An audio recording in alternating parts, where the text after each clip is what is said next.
একটা ফ্যামিলিতে আমার বাবা একটা পাকিস্তানি একটা কোম্পানিতে জব করতেন ম্যানেজার পদে। তখন খুব কম স্যালারি পেতেন, বাট ওঠা নিয়ে নাকি হয়ে যেত। আচ্ছা।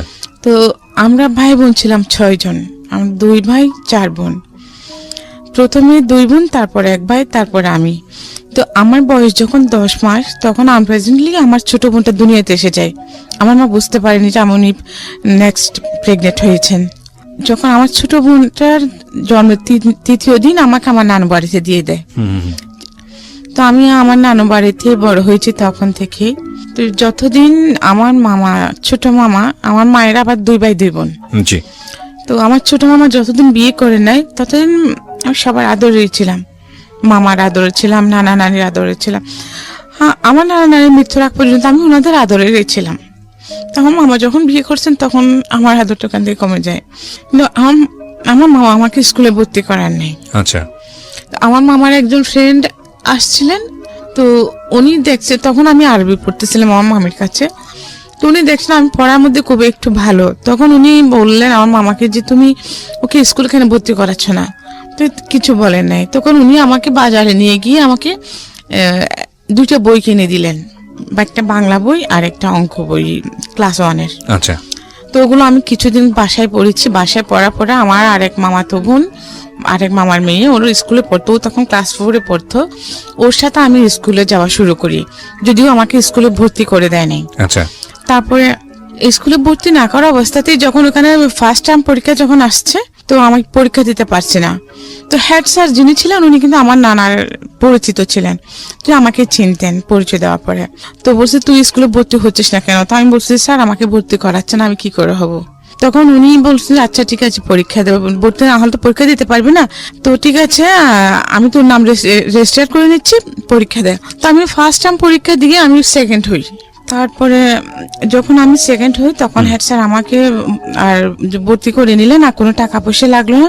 তখন ভর্তি করতে 5 টাকা লাগতো। আচ্ছা। ওই 5 টাকার কারণে আমি এতদিন ভর্তি হতে পারিনি। জি। তারপরে আমি বার্ষিক পরীক্ষায় সেকেন্ড হয়ে ক্লাস 2-তে উঠলাম। ক্লাস 2 থেকে আমি অলওয়েজ আমার রোল নাম্বার 1 ছিল। কিন্তু আমার কখনো যে এরপর আমি বই কিনতাম না, তখন স্কুলেও বই দিত না, সরকারি ভাবে কিনতে হতো। তো আমি কি করতাম, আমার 1-এর বই হয়তো বা ক্লাস 2-র বই অন্য একজনকে দিলাম, যে কারো মনে যারা 2 জন পড়ালেখা করতেছে, একজন 2-তে বা একজন 3-তে। তো আমার 2-র বই ওকে দিয়ে, যে বোনটা 2-তে উঠেছে ওকে দিয়ে, ও 3-এর বইগুলো আমি নিতাম। এইরকম চেঞ্জ করে করে পড়তাম। আর আমাদের প্রত্যেক বছরই স্কুলে যে ফাংশনটা হতো, খেলাধুলা হতো, তো ওখানে আমি অনেকগুলো ইভেন্টে প্রাইজ পেতাম, যে রবীন্দ্রসঙ্গীত, নজরুল সঙ্গীত, দেশাত্মবোধক, তারপরে high jump, long jump, 200 metre, 400 metre দৌড়, স্কিপিং, সুই সুতা, এগুলো তো আমি অলওয়েজ ফার্স্ট হতাম। ওইখানে আমি যে প্রাইজগুলো পেতাম, খাতা কলম ওগুলো দিয়ে আমার হয়ে যেত। ইভেন বছরের লাস্টে গিয়ে যখন আমি, ওই সময় বাবা কোথায়? আমার বাবা ছিলেন না, আমার 3 বছর বয়সে আমার বাবা মারা গেছেন। মারা গিয়েছিলেন? জি। আচ্ছা। তো আমার মা অনেক কষ্ট করে আমার বাকি ভাই বোনদের বড় করেছেন। জি। তারপরে ওই বছর লাস্টের দিকে এসে যখন আমি খাতা কলমে ক্রাইসিসে পড়ে যেতাম, তো মাঝে মধ্যে স্কুলে যাওয়ার সময় আমার নানা আমাকে 25 পয়সা 50 পয়সা এরকম দিতেন। তো ওইগুলো আমি জমায় রাখতাম, তখন আমি ওই খাতা কলম এগুলো কিনতাম। আবার মাঝে মধ্যে ইউনিসেফ থেকে কতগুলো খাতা দিত, ওইটা পেলেও আমার হয়ে যেত। জি। তো এইভাবে আমি ক্লাস 7-এ আসি। 7 পর্যন্ত উঠে ক্লাস হাই স্কুলে উঠেও আমাকে ভর্তি করায় নাই। এরকম 4-5 মাস স্কুলে না যাওয়ার ফলে, তো হাই স্কুল প্রাইমারি স্কুল একসাথেই ছিল। তখন একদিন মোহাম্মদ আলী স্যার আমরা স্কুলে টিউবওয়েল থেকে পানি নিয়ে আসতাম, পানি খাইতাম। তো সেরকম সকালে একদিন পানির জন্য গেছি, তো হাই স্কুলের হেড স্যার আমাকে দেখেছেন। তো কি তুমি এখনো ভর্তি হও নাই, স্কুলে আসো না কেন, তুমি তো পড়ালেখায় ভালো? তো আমি বলছি স্যার অ্যাকচুয়ালি আমি ভর্তি হতে পারি নাই। তখন বলছে ঠিক আছে তুমি আজকে স্কুল টাইমে আমার সাথে দেখা করো। তো আমি গেলাম স্কুলে, তখন উনি আমাকে বলছে ঠিক আছে তোমার তো বোধহয় আর্থিক সমস্যাটা খুব বেশি। উনি আমার বাবা মার কথা জিজ্ঞেস করলেন, তো আমি বলছি স্যার আমার বাবা নেই, আমি নানা বাড়িতে থাকি। তখন উনি আমাকে নিজে স্কুলে ভর্তি করা নিলেন। আচ্ছা আচ্ছা। ক্লাস 6-এ। তারপরে আমি ক্লাস 6 থেকে, তখন আমি যেহেতু 5 মাস পরে ভর্তি হয়েছি, তো আমার রোল নাম্বার 9 হয়, মেয়েদের মধ্যে সেকেন্ড, ছেলে মেয়ে উভয়ের মধ্যে আমি টপ 10-এর মধ্যে ছিলাম। তো আমি যখন ক্লাস 7-এ পড়ি, সেপ্টেম্বর মাস, তখন জোহরের নামাজ পড়তেছিলাম, ওই সময় আমার মামার সাথে একজন লোক আসেন। আচ্ছা। তো ওনারা আমাকে আমি ওনাদেরকে নাস্তা দিতে গেছি নামাজ পড়ে উঠে। এরপর তো হ্যাঁ চলে যেরকম মানুষ আসে সবাই চলে গেছে। পরে 2-1 দিন পরে শুনতেছি উনি আমাকে বিয়ে করতে চাচ্ছেন। ওনার বয়স তখন 45 এক্সিট করছে। আচ্ছা আচ্ছা। উনি দুবাই থাকতেন। তো ওনার তখন উনি অলরেডি 5 সন্তানের জনক। ওকে। ওনার 5টা ছেলে মিলিয়ে ওনার সেকেন্ড মিলিয়ে আমার সমবয়সী। হ্যাঁ। তারপরে আমার মামা তখন বেকার ছিলেন। আমার মামা একটা মেস ফ্যাক্টরিতে চাকরি করতেন। তার আগে ওনার চাকরি চলে যায়, তখন উনি বেকার ছিলেন। তো উনি নাকি আমার মামাকে বলেছেন যে বিদেশে নিয়ে যাবেন, হ্যাঁ আমাকে পড়ালেখা করাবেন।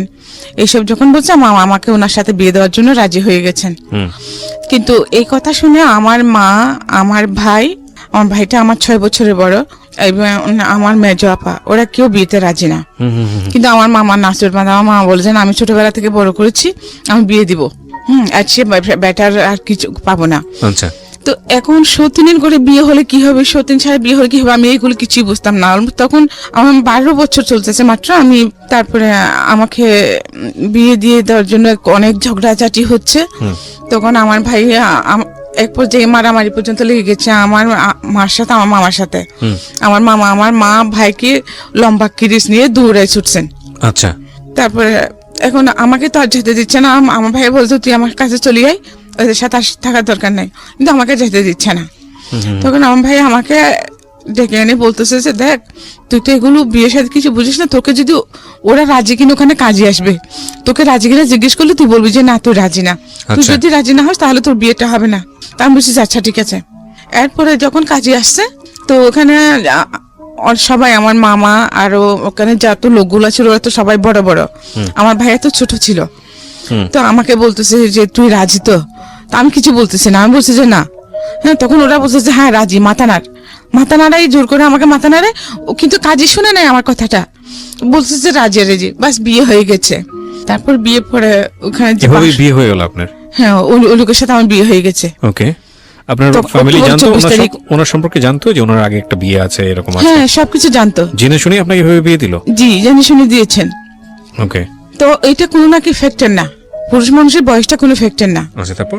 তার এগুলো আমি বুঝতামই না। তারপর আমাকে বিয়ে দিয়ে দিয়েছে।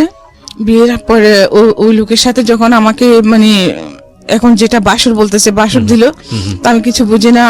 আমাকে ওখানে রুমে ঢুকে দেওয়ার আগে আমার মামি বললো যে উনি যখন রুমে ঢুকবেন তুই ওকে সালাম করবি। তো উনি যখন রুমে ঢুকে যখন আমার হাত ধরে টানাটানি করছে, আমি দৌড় দিচ্ছি একদিকে, রুমের এক কোনায় চলে গেছি। তারপর দেখি উনি চুপচাপ বসে আছেন। তো হঠাৎ আমার মনে পড়ছে আমার মামি যে আমাকে বলছে ওনাকে সালাম করতে, তা আমি আবার গিয়ে ওনাকে সালাম করছি। ওকে। যদি আমরা হাসছি, বাট বুঝতেই পারছেন যে কতটা মানে আজকের আমাদের সামাজিক সচেতনতার জায়গা থেকে এই ধরনের ভয়ানক ব্যাপারগুলো চিন্তা করা যায়। জি, আমি যখন ওনাকে সালাম করেছি তখন উনি আমাকে ধরে ফেলছেন। তো ঠিক আছে, আমি বলছি সমস্যা নাই, তুমি ভয় পেয়ে না, তুমি এমনি শো, তুমি ওদিকে ওখানে বসে থাকার পর দাঁড়িয়ে রাখার দরকার নেই, তুমি ঘুমাও, তুমি তোমার মতো ঘুমাও। তো আমি ঠিক আছে, আমি এক পাশে শুয়ে গেছি। উনি বিদেশ চলে যাবেন আবার, 4 মাস ছিলেন, 4 মাসের মধ্যে এইসব এত কিছু করে ফেলেছেন। তো যখন চলে যাচ্ছেন তখন আমাকে ওনার সাথে করে ওনাদের বাড়িতে নিয়ে গেলেন। ওনাদের বাড়িতে নেন নাই, ওনার এক চাচার বাড়িতে নিয়েছিলেন। তো চাচা বাড়িতে নেওয়ার পরে ওখান থেকে তারপর দিন আবার ওনার মা এসে ওনাদের বাড়িতে নিয়ে গেছেন আমাকে। তারপরে উনি ওখানে আমাকে রেখে দেন, উনি বাইরে চলে যান। তারপরে উনি চলে যাওয়ার পরে আমাকে আর আসতে দিয়েছিল মনে হয়। তারপরে যাই হোক, আমাকে ওখানে আমি বেশ কিছুদিন ছিলাম। থাকার পরে আবার আমার নানার বাড়িতে চলে আসি। তো আসার পরে মানে আমি উঠান ঝাড়ু দিচ্ছিলাম প্রায় 3 মাস পরে। তো উঠান ঝাড়ু দেওয়ার পর আসরের নামাজের পরে তো ঝাড়ু দেওয়ার সময় হঠাৎ আমি অজ্ঞান হয়ে পড়ে যাই। আচ্ছা। তো আমার মামি দেখেছে, দেখার পরে আমাকে বাসায় নিয়ে যায়। বাসায় নিয়ে পানি ঢেলে ঢালার পরে আমি সুস্থ হই, আমার জ্ঞান আসে। কিন্তু এরপর থেকে কেমন জানি আমি পাগলামি করি। আচ্ছা। হ্যাঁ, সবাই বলছে জিনের বাতাস লেগেছে, যেটা হয় গ্রামাঞ্চলে আর কি যেটা বলে। হ্যাঁ, এরকম। আমি 3 মাস কমপ্লিটলি এরকম ছিলাম। আচ্ছা। হ্যাঁ, কিন্তু এর মধ্যে উনি যে আমাকে পড়ালেখা করাবেন বলেছিলেন, বাট উনি কিন্তু আমাকে পড়ালেখা আর করার নেই। হ্যাঁ, তো এরপর তো আপনি যেটা বলছিলেন যে ওনার আগের ওয়াইফ ছিল, সেখানে বাচ্চা কাচ্চাও ছিল, তো আপনাকে কি এটা ওই বাড়িতে নিয়ে গিয়ে তুলেছে নাকি অন্য কোনো বাড়িতে, না, নাকি ওনার তখন এক আপনি জানেন না বিষয়টা? না, ওনার এক চাচার বাড়িতে নিয়ে গেছিলেন, ওনাদের বাড়ি থেকে দূরে। ও আচ্ছা, তখন আপনি জানেন না ঘটনাটা, নাকি বিয়ের পরে জেনেছেন, বিয়ের আগে জেনেছেন? এই ওনার বউ আছে যে সেটা জানতাম। ও জেনে শুনেই বিয়ে করেছেন? হ্যাঁ, আমি তো বিয়ে সম্পর্কে জানতাম না। এক্স্যাক্টলি, আপনি তো সেটাই জানেন না, আপনার বিয়ে কি ফ্যামিলি সে- জেনে শুনেই বিয়ে দিয়েছে। হ্যাঁ, আচ্ছা, বিয়ে কি সেটাই তো আমি বুঝতাম না। রাইট। তারপর তো সেজন্য ওনার বউ থাকলে কি বা না থাকলে বা আমার তাতে কোনো একটা কিছু যায় আসে না। Right right. হ্যাঁ, তারপরে আমাকে ওনার চাচা বাড়িতে নিয়ে গেলেন, ওখানে আমি রাতে ছিলাম। তারপর দিন সকালে ও তো মানে এর মধ্যে সব জায়গায় জানাজানি হয়ে গেছে, আমাকে সন্ধ্যায় নিয়ে গেছে। তারপরে মানে মাগরিবের পরে সবার কাছে জানাজানি হয়ে গেছে যে উনি আমাকে ওখানে নিয়ে গেছে। ও যে সেকেন্ড ম্যারেজ করেছে ওই মেয়েটাকে এখানে এনেছে, মানে গ্রাম তো তো পাড়া প্রতিবেশী সবাই একদম আমাকে দেখতে আসতেছে। তো সবাই শুধু বলতেছে বুড়া হয়ে গেছে, বুঝছে বেড়া, যে এত সুন্দর একটা ছোট্ট একটা বাচ্চা মেয়েকে, তার মেয়ের বয়সী একটা মেয়েকে বিয়ে করলো, আর মানুষগুলো কেমন এমন বাচ্চা মেয়েটাকে এরকম একটা বুজ্জার হাতে দিয়ে দিল, সবাই এটা বলতেছে। তারপরে এলেন ওনাদের বাড়ি পিঠার মধ্যে, পরে আবার বাসায় চলে আসছে। তখন তো আপনি আপনার হাজবেন্ডের চাচার বাড়িতে। জি। তো ওইখান থেকে আপনি কি খবর নিচ্ছেন ওনার সম্পর্কে? আমি খবর নিচ্ছি না তো, খুব বেশি দূরে না। ও, ডিসটেন্সটা খুব বেশি দূরে না। না। আচ্ছা আচ্ছা। তো ওখানে যে ওই বাড়ির এই বাড়ির সবাই আমাকে দেখতে আসছে না, তো এরা কথাবার্তা বলতেছে, ওরা সেটা বলতেছে, আমি শুনতেছি। আচ্ছা আচ্ছা আচ্ছা, ওকে। আমি শুনতেছি জাস্ট এটুকুই। তারপর দিন কি করছে, সকাল 9টার দিকে আমার শাশুড়ি আসছে, আসি বলে যে ছেলে যখন বিয়ে করছে ভালো হলো, আমার ছেলে খারাপ হলো, আমার ছেলে তো আমার ছেলে বিয়ে করছে কি আমি ফেলে দিতে পারবো, বউ এখানে থাকবে, আমার ছেলে বউ আমার বাড়িতে যাবে। তো এটা বলে আমাকে নিয়ে গেছে। তো ওনার ছেলে যাওয়া পর্যন্ত ওখানে ছিলাম, ওনার ছেলে যাওয়ার পরে ওখান থেকে আমি চলে গেছি আমাদের বাড়িতে। তো তারপরে বাড়িতে যাওয়ার পরে কিছুদিন পরে এই ঘটনা হলো যে আমি হঠাৎ অজ্ঞান হয়ে গেলাম। উনি যখন চলে গেছেন, যেদিন চলে গেছেন ওই রাতে, এরপর 2 রাত আমি ওখানে যতদিন ছিলাম আমার সতীর সাথে একই বিছানায় ঘুমাইতাম। আচ্ছা আচ্ছা। তো হ্যাঁ, একদিন রাতে আমার ঘুমিয়ে যাওয়াতে দেখি কি উনি আমার চুল ধরে টানতেছেন। তো আমি শুনেছি, এখন এগুলো বিশ্বাস করি না, তখন মানে শুনেছি আর কি বলছে, মানে আমাকে উনি তাবিজ করেছেন। আচ্ছা। তো এটা উনি নিজের মুখে স্বীকার করেছিলেন, মানে চুল নিয়ে, আপনার চুল নিয়ে। আচ্ছা, আমাকে তাবিজ করেছেন, এটা শুনেছিলাম। তারপরে আমি তো 3 মাস টোটালি ডিসপ্লেস ছিলাম। আর পরে আমার শাশুড়ি এই ঘটনার পরে 3 মাস আপনার অবস্থা খারাপ ছিল? হ্যাঁ, ওখান থেকে যাওয়ার পরে, আচ্ছা আচ্ছা, আমাদের বাড়িতে যাওয়ার পরে। আচ্ছা আচ্ছা। তারপরে আবার কেমন করে জানি ওই ওজা টোজা আইনি আমাকে ভালো করেছে, সুস্থ করেছে, ঠিক আছে। এরপরে ওইগুলো সে শুনছে, এই আমি চিঠি লিখে জানিয়েছি। হ্যাঁ, তো তারপরে আমি চলে আসছি, আমার তো এখানে ছিলাম। হঠাৎ এক রাতে দেখি কি উনি আসে আমাকে ডাকতেছেন 4 মাস পরে। মানে আপনার হাজবেন্ড? হ্যাঁ, উনি বিদেশ যাওয়ার 4 মাস পরে আবার ব্যাক করেছেন। কোন দেশে থাকতো জানি? কোন দেশে? সৌদিতে থাকতেন। সৌদি আরবে। আল-আকসা। আচ্ছা, আল-আকসাতে। হ্যাঁ। তারপরে যখন ডাকছে উঠে দরজা খুলে দিচ্ছি, তারপরে বাড়ির সবাই উঠেছে। তো বলছে যে আমি মানে কালকে আসছি, কালকে চলে এসেছি। তো এরপরে উনি আপ ডাউন করতেন, 2 মাস ছিলেন। 2 মাস পরে যাওয়ার সময় আবার আমাকে ওনাদের বাড়িতে নিয়ে গেলেন। এর মধ্যে কিন্তু আমি ম্যাচিউর হয়ে যাই। তো উনি আমাকে ওনাদের বাড়িতে নিয়ে গেলেন। বাড়িতে নেওয়ার পরে আমি কিছুদিন ছিলাম, কিছুদিন থাকার পর আমাকে তো উনি ওখানে রেখে চলে যান। পরে বুঝতে পারি যে মানে যে আমার প্রেগনেন্ট। আপনি কনসিভ করেছেন, এটা বুঝতে পারছেন? কনসিভ করেছি। আচ্ছা, বয়স কত তখন আপনার? আমার 14 বছর বয়স। 14 বছর। 7 বছর বয়সে বিয়ে হওয়ার পরে আপনি 14 বছর বয়সে ওনার সঙ্গে 4 মাসের দেখা, আমি ঠিক বুঝতে পারছি না, মানে এত ছোট গ্যাপটা কিভাবে হয় আসলে? ওনার সাথে আমার বিয়ে হয় তখন আমার 12 বছর 2 মাস। আচ্ছা। হ্যাঁ, তো এরপর উনি অনেকদিন বাড়িতে ছিলেন। থাকার পরে যে আমি হাসপাতাল নিল, থাকার পর উনি আবার দেশে বাইরে চলে গেলেন। আপনি বলছেন যে 7 বছর বয়সে আপনাকে দেখতে আসে, তাহলে ওটা কোনটা? আমি তো ক্লাস 7 এ 7 বছর। ও আচ্ছা আচ্ছা, right. I am extremely sorry, আপনি তখন ক্লাস 7 এ। আমার নিজেরই ভুল হয়েছে, ঠিক আছে, সমস্যা নেই। আমি ক্লাস 7 এ তখন। ঠিক আছে, একদম ইউ আর পারফেক্ট, রাইট। বলেন তারপর। আমি কিন্তু জানতাম না যে প্রেগনেন্ট হয়েছে এটা, কিন্তু আমার খুব বমি হচ্ছিল, মাথা ঘোরাচ্ছিল। তখন এই আমার চাচি শাশুড়ি বলতেছে আর কি, আমার চাচি শাশুড়ি, আমার বড় যা, ওরা বলতেছে যে ছেলে আসতেছে এগুলো বললো। তার মধ্যে আমার না খুব বেশি জ্বর হয় তখন, যে বমি, মাথা ঘোরানোর সাথে জ্বর হলো। 105 হয়ে যায় জ্বর। তো ওনাদের ওখানে এলাকায় একটা ইমরান ডাক্তার নামে একজন ডাক্তার ছিলেন, ওনাকে এনেছেন। উনি যে পেশেন্টকে দেখেন ওখানে ওনাকে গ্লুকোজ স্যালাইন দিবেন, ওই যে কি ওখানে কি একটা ইনজেকশন দেন, ওটা দিলে মাথা ঘুরায়, স্যালাইনটা দিলে ভালো সুস্থ রোগীও অসুস্থ হয়ে যায়, মাথা ঘুরায়। এই কি জানি একটা ইনজেকশন দেন ওখানে। তারপর আর উনি সবাইকে ইয়ে দিতেন, কার্মিলা নামের একটা সিরাপ দিতেন। আচ্ছা, সবাইকে মোটামুটি? হ্যাঁ, সব পেশেন্টকেই। ওকে। তো আমাকেও দেখে আমাকে স্যালাইন দিলেন, ইনজেকশন দিলেন, সিরাপগুলো দিচ্ছেন। তো উনি স্যালাইন যখন আমাকে পুশ করে চলে যাচ্ছেন, সবাইকে বলে গেছেন যে মানে স্যালাইনটা শেষ হলে তোমরা, এটা শেষ হতে হতে রাত 11টা বাজবে প্রায়, তোমরা কাইল খুলে নিও, তা না হলে রক্ত উঠে যাবে। তো সবাই ওনাকে শিওর করলেন যে হ্যাঁ খুলে নিবে। আমার অনেক দেবর ছিল, হ্যাঁ অনেক দেবর বলতে কি আমার শ্বশুরের 2 বিয়ে করেছে, আবার আমার চাচা শ্বশুরও 2 বিয়ে করেছে। 2 বিয়ে করছে, যেরকম আমার শ্বশুর যখন মারা যান তখন আমার শাশুড়িকে আবার ওনার দেবরে বিয়ে করে। আচ্ছা। তো 2 বউ মিলে অনেকগুলা ছেলে মেয়ে। ওকে। তারপরে যে দেখি কি সবাই খাওয়া দাওয়া করে ঘুমিয়ে গেছে, কিন্তু স্যালাইন করার জন্য কেউ নাই। এটা রাতে যখন শেষ হয়ে গেছে, স্যালাইন শেষ হওয়ার পরে যে অনেকগুলো রক্ত উঠে গেছে, মানে স্যালাইনের রক্ত উঠে গেছে? হ্যাঁ, স্যালাইনের রক্ত উঠে গেছে শেষ হয়ে, কিন্তু কেউ আসছে না। আমি সবাইকে ডাকতেছি, কেউ নাই, সবাই ঘুমিয়ে গেছে। তো আমি কি তখন আমার শরীরে কাঁপুনি ছুটে গেছে ভয়ে। তো আমি কি করছি, আস্তে করে টেপটা খুলে কোনো রকমের সুইটা টান দিয়ে খুলে ফেলেছি। সুইটা টান দিয়ে খোলার ফলে এই যে ফিনকি দিয়ে রক্ত বেরোচ্ছে। হ্যাঁ, তো আমি ওইটা জানতাম না যে ওই যে যেখানে পুশ করছে ওই জায়গাটা চিপে ধরতে হবে। আচ্ছা। তারপরেও আমি কি জানি কেন জানি যখন ব্লাড বেরোচ্ছে তখন আমি চেপে ধরেছি, তারপর কিছুক্ষণ পরে ব্লাড বন্ধ হয়ে যায়।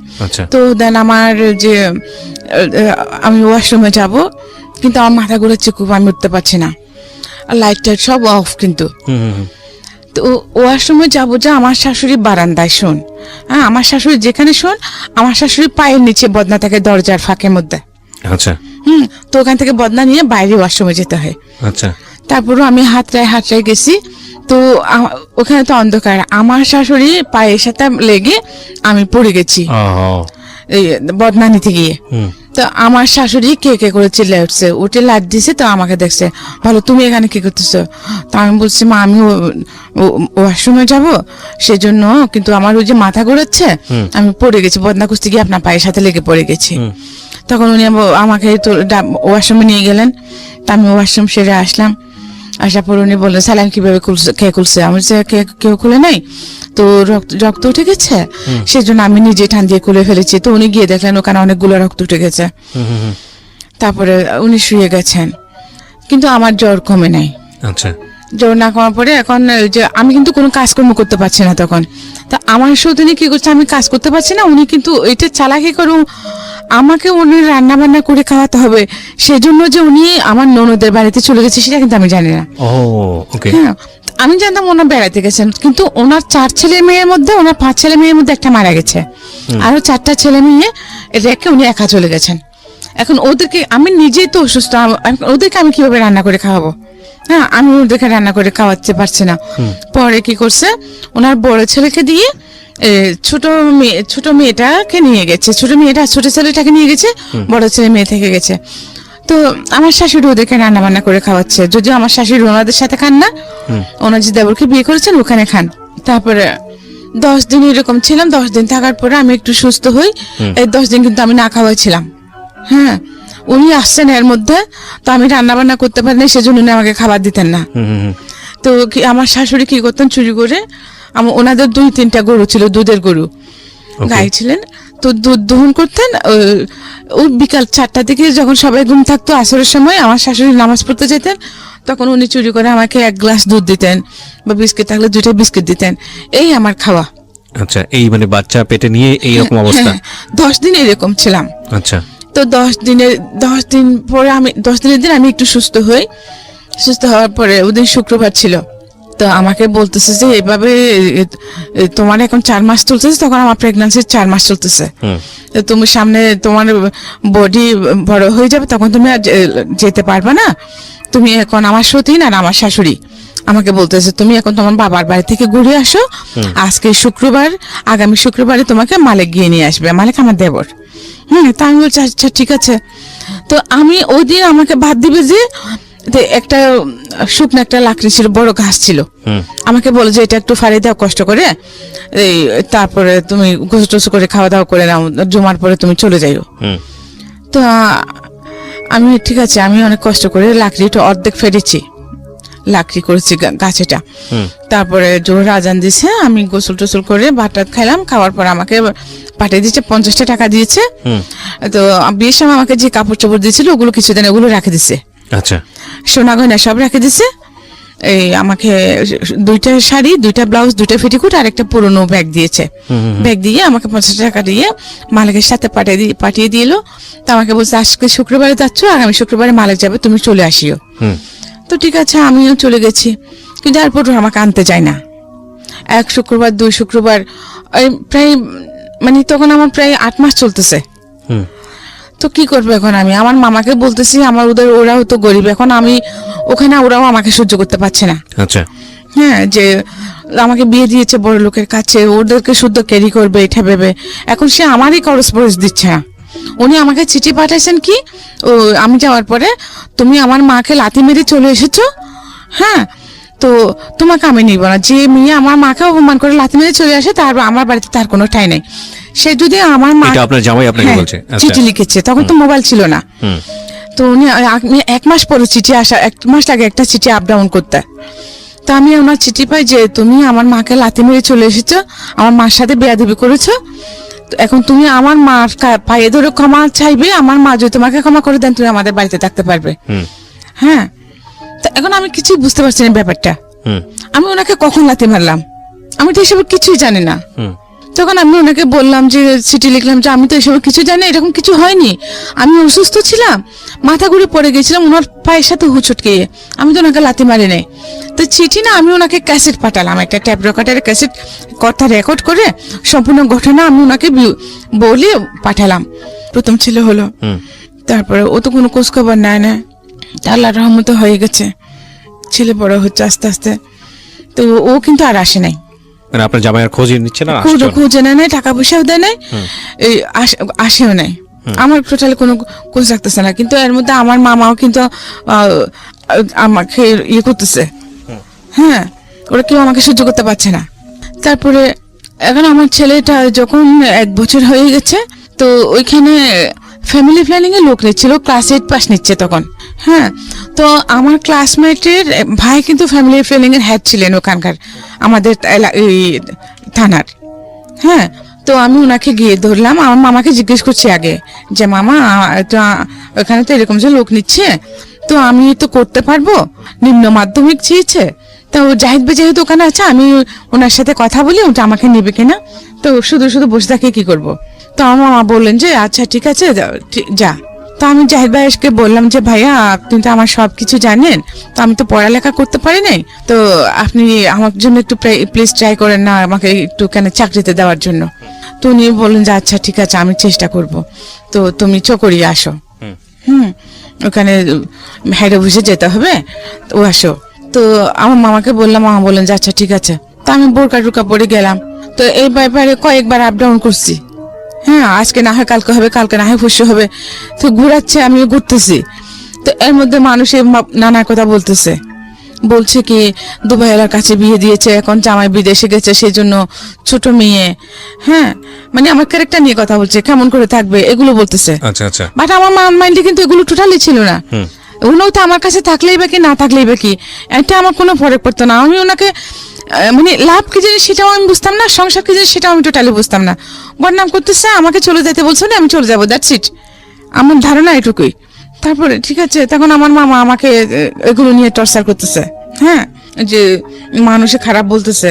তাহলে মামা, মানুষে খারাপ বলতেছে, মানুষে তো জানে না আমাদের ভিতরে কি হচ্ছে।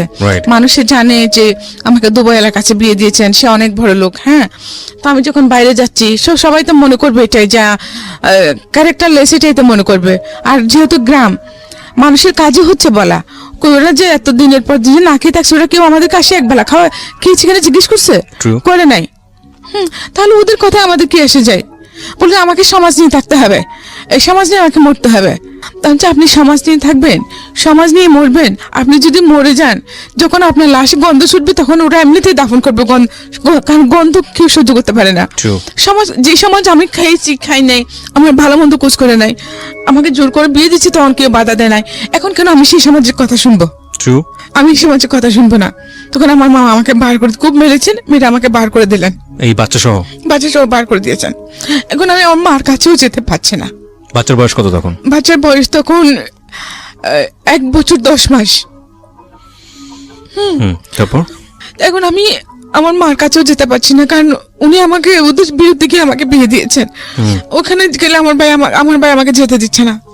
হ্যাঁ, তো আমি কোথায় যাবো? মা এখন উনি টাকা পয়সা দিচ্ছেন না, আমার দোষ, এটাও আমার দোষ। আমি চাকরি করতে চাচ্ছি ওনাদেরকে একটু হেল্প করার জন্য। হ্যাঁ, নিজেও একটু ভালো থাকবো, না খেয়ে থাকতেছি দিনের পর দিন। এমন হয়েছে যে আমি লাকড়ি কাটতে গেছি, সারাদিন গাছ কেটে যে কয়মন হয়েছে এগুলো টাকাগুলো দিয়ে সন্ধ্যায় এসে 8টায় না আমরা রুটি বানিয়ে খেয়েছি। তখন আমার মামার প্রেস্টিজে লাগে না সেটা, এখন আমি চাকরি করতে যাচ্ছি সেটা প্রেস্টিজে লাগতেছে। আমাকে বার করে দিয়েছে। তো আমি কি করবো? আমার ভাইয়ের ওখানে যেতে পারছি না। আমি আমার বান্ধবীদের ঘরে ঘরে প্রায় 2 মাস এরকম ছিলাম, আজকে এর ঘরে তো কালকে এর ঘরে, এই বাচ্চা নিয়ে। তো শেষে ভেবে দেখলাম যে না, এইভাবে তো জীবন যাবে না। হ্যাঁ, আমি কি করবো? বাচ্চা নিয়ে করতে যাবো, বাচ্চা নিয়ে আমি কোনো কাজও করতে পারবো না। তখন আমার হাতে একটা সিকোভাব ঘড়ি ছিল, বিয়ের সময় দিয়েছিল। এই ঘড়িটা বিক্রি করে একটা রেড কাউ দুধের টিন নিয়েছি, যেটা তখন 65 টাকা ছিল।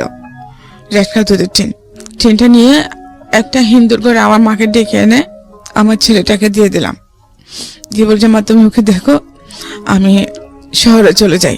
হ্যাঁ, এখানে আর কি বা করবো? দিকে ওখানে গার্মেন্টসে বলো মানুষের চাকরি করে, গার্মেন্টসে চাকরি করবো। আমাদের এলাকার একটা ছেলে বলেছিল এটা। মা বলেছে ঠিক আছে।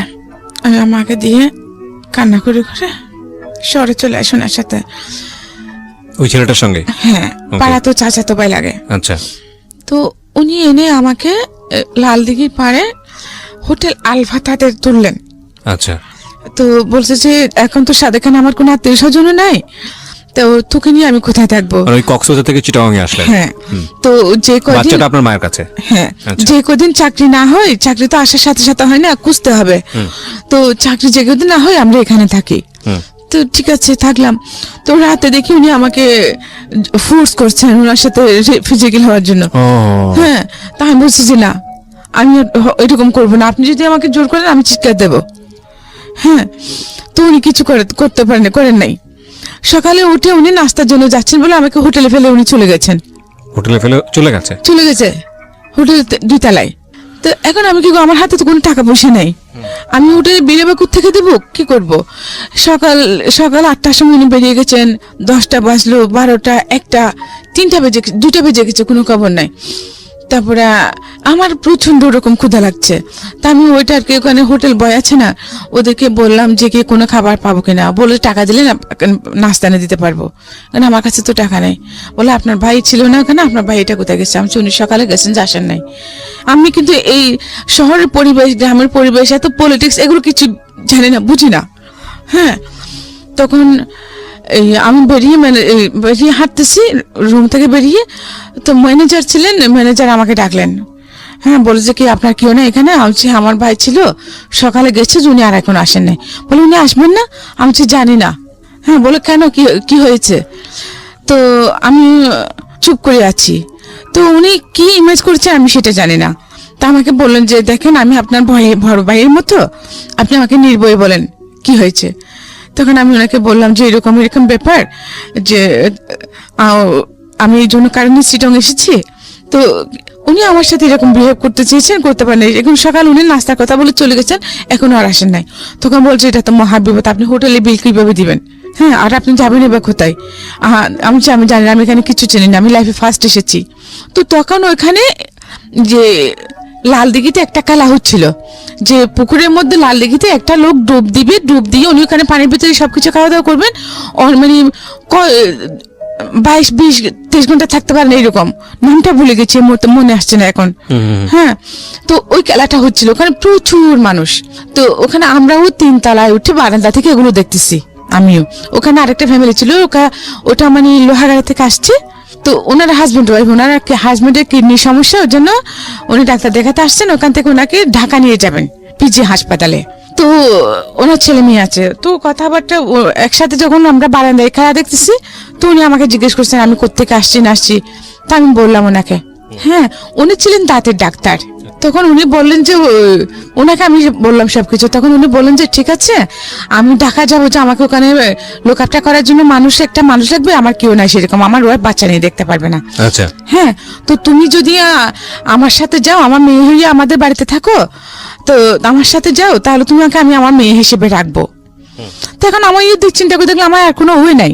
তো আমি বললাম যে আচ্ছা ঠিক আছে। আমি তখন একেবারে কচুরি পানার মতো হয়ে গেছি। তো উনি ম্যানেজারের সাথে কথা বললেন যে মেয়ে যে টাকা পয়সা যেগুলো হয়েছে, উনি এরপর ওনার সাথে আমাকে খাওয়ালেন, ওনাদের সাথে খাওয়ালেন। উনি 3 দিন ছিলেন। 3 দিন পরে আমি ওনাদের সাথে ওনাদের বাড়িতে চলে গেলাম। বাড়িটা কোথায় ছিল? ওনাদের বাড়ি ছিল পদুয়া, লোহাগাড়া থানা। আচ্ছা আচ্ছা।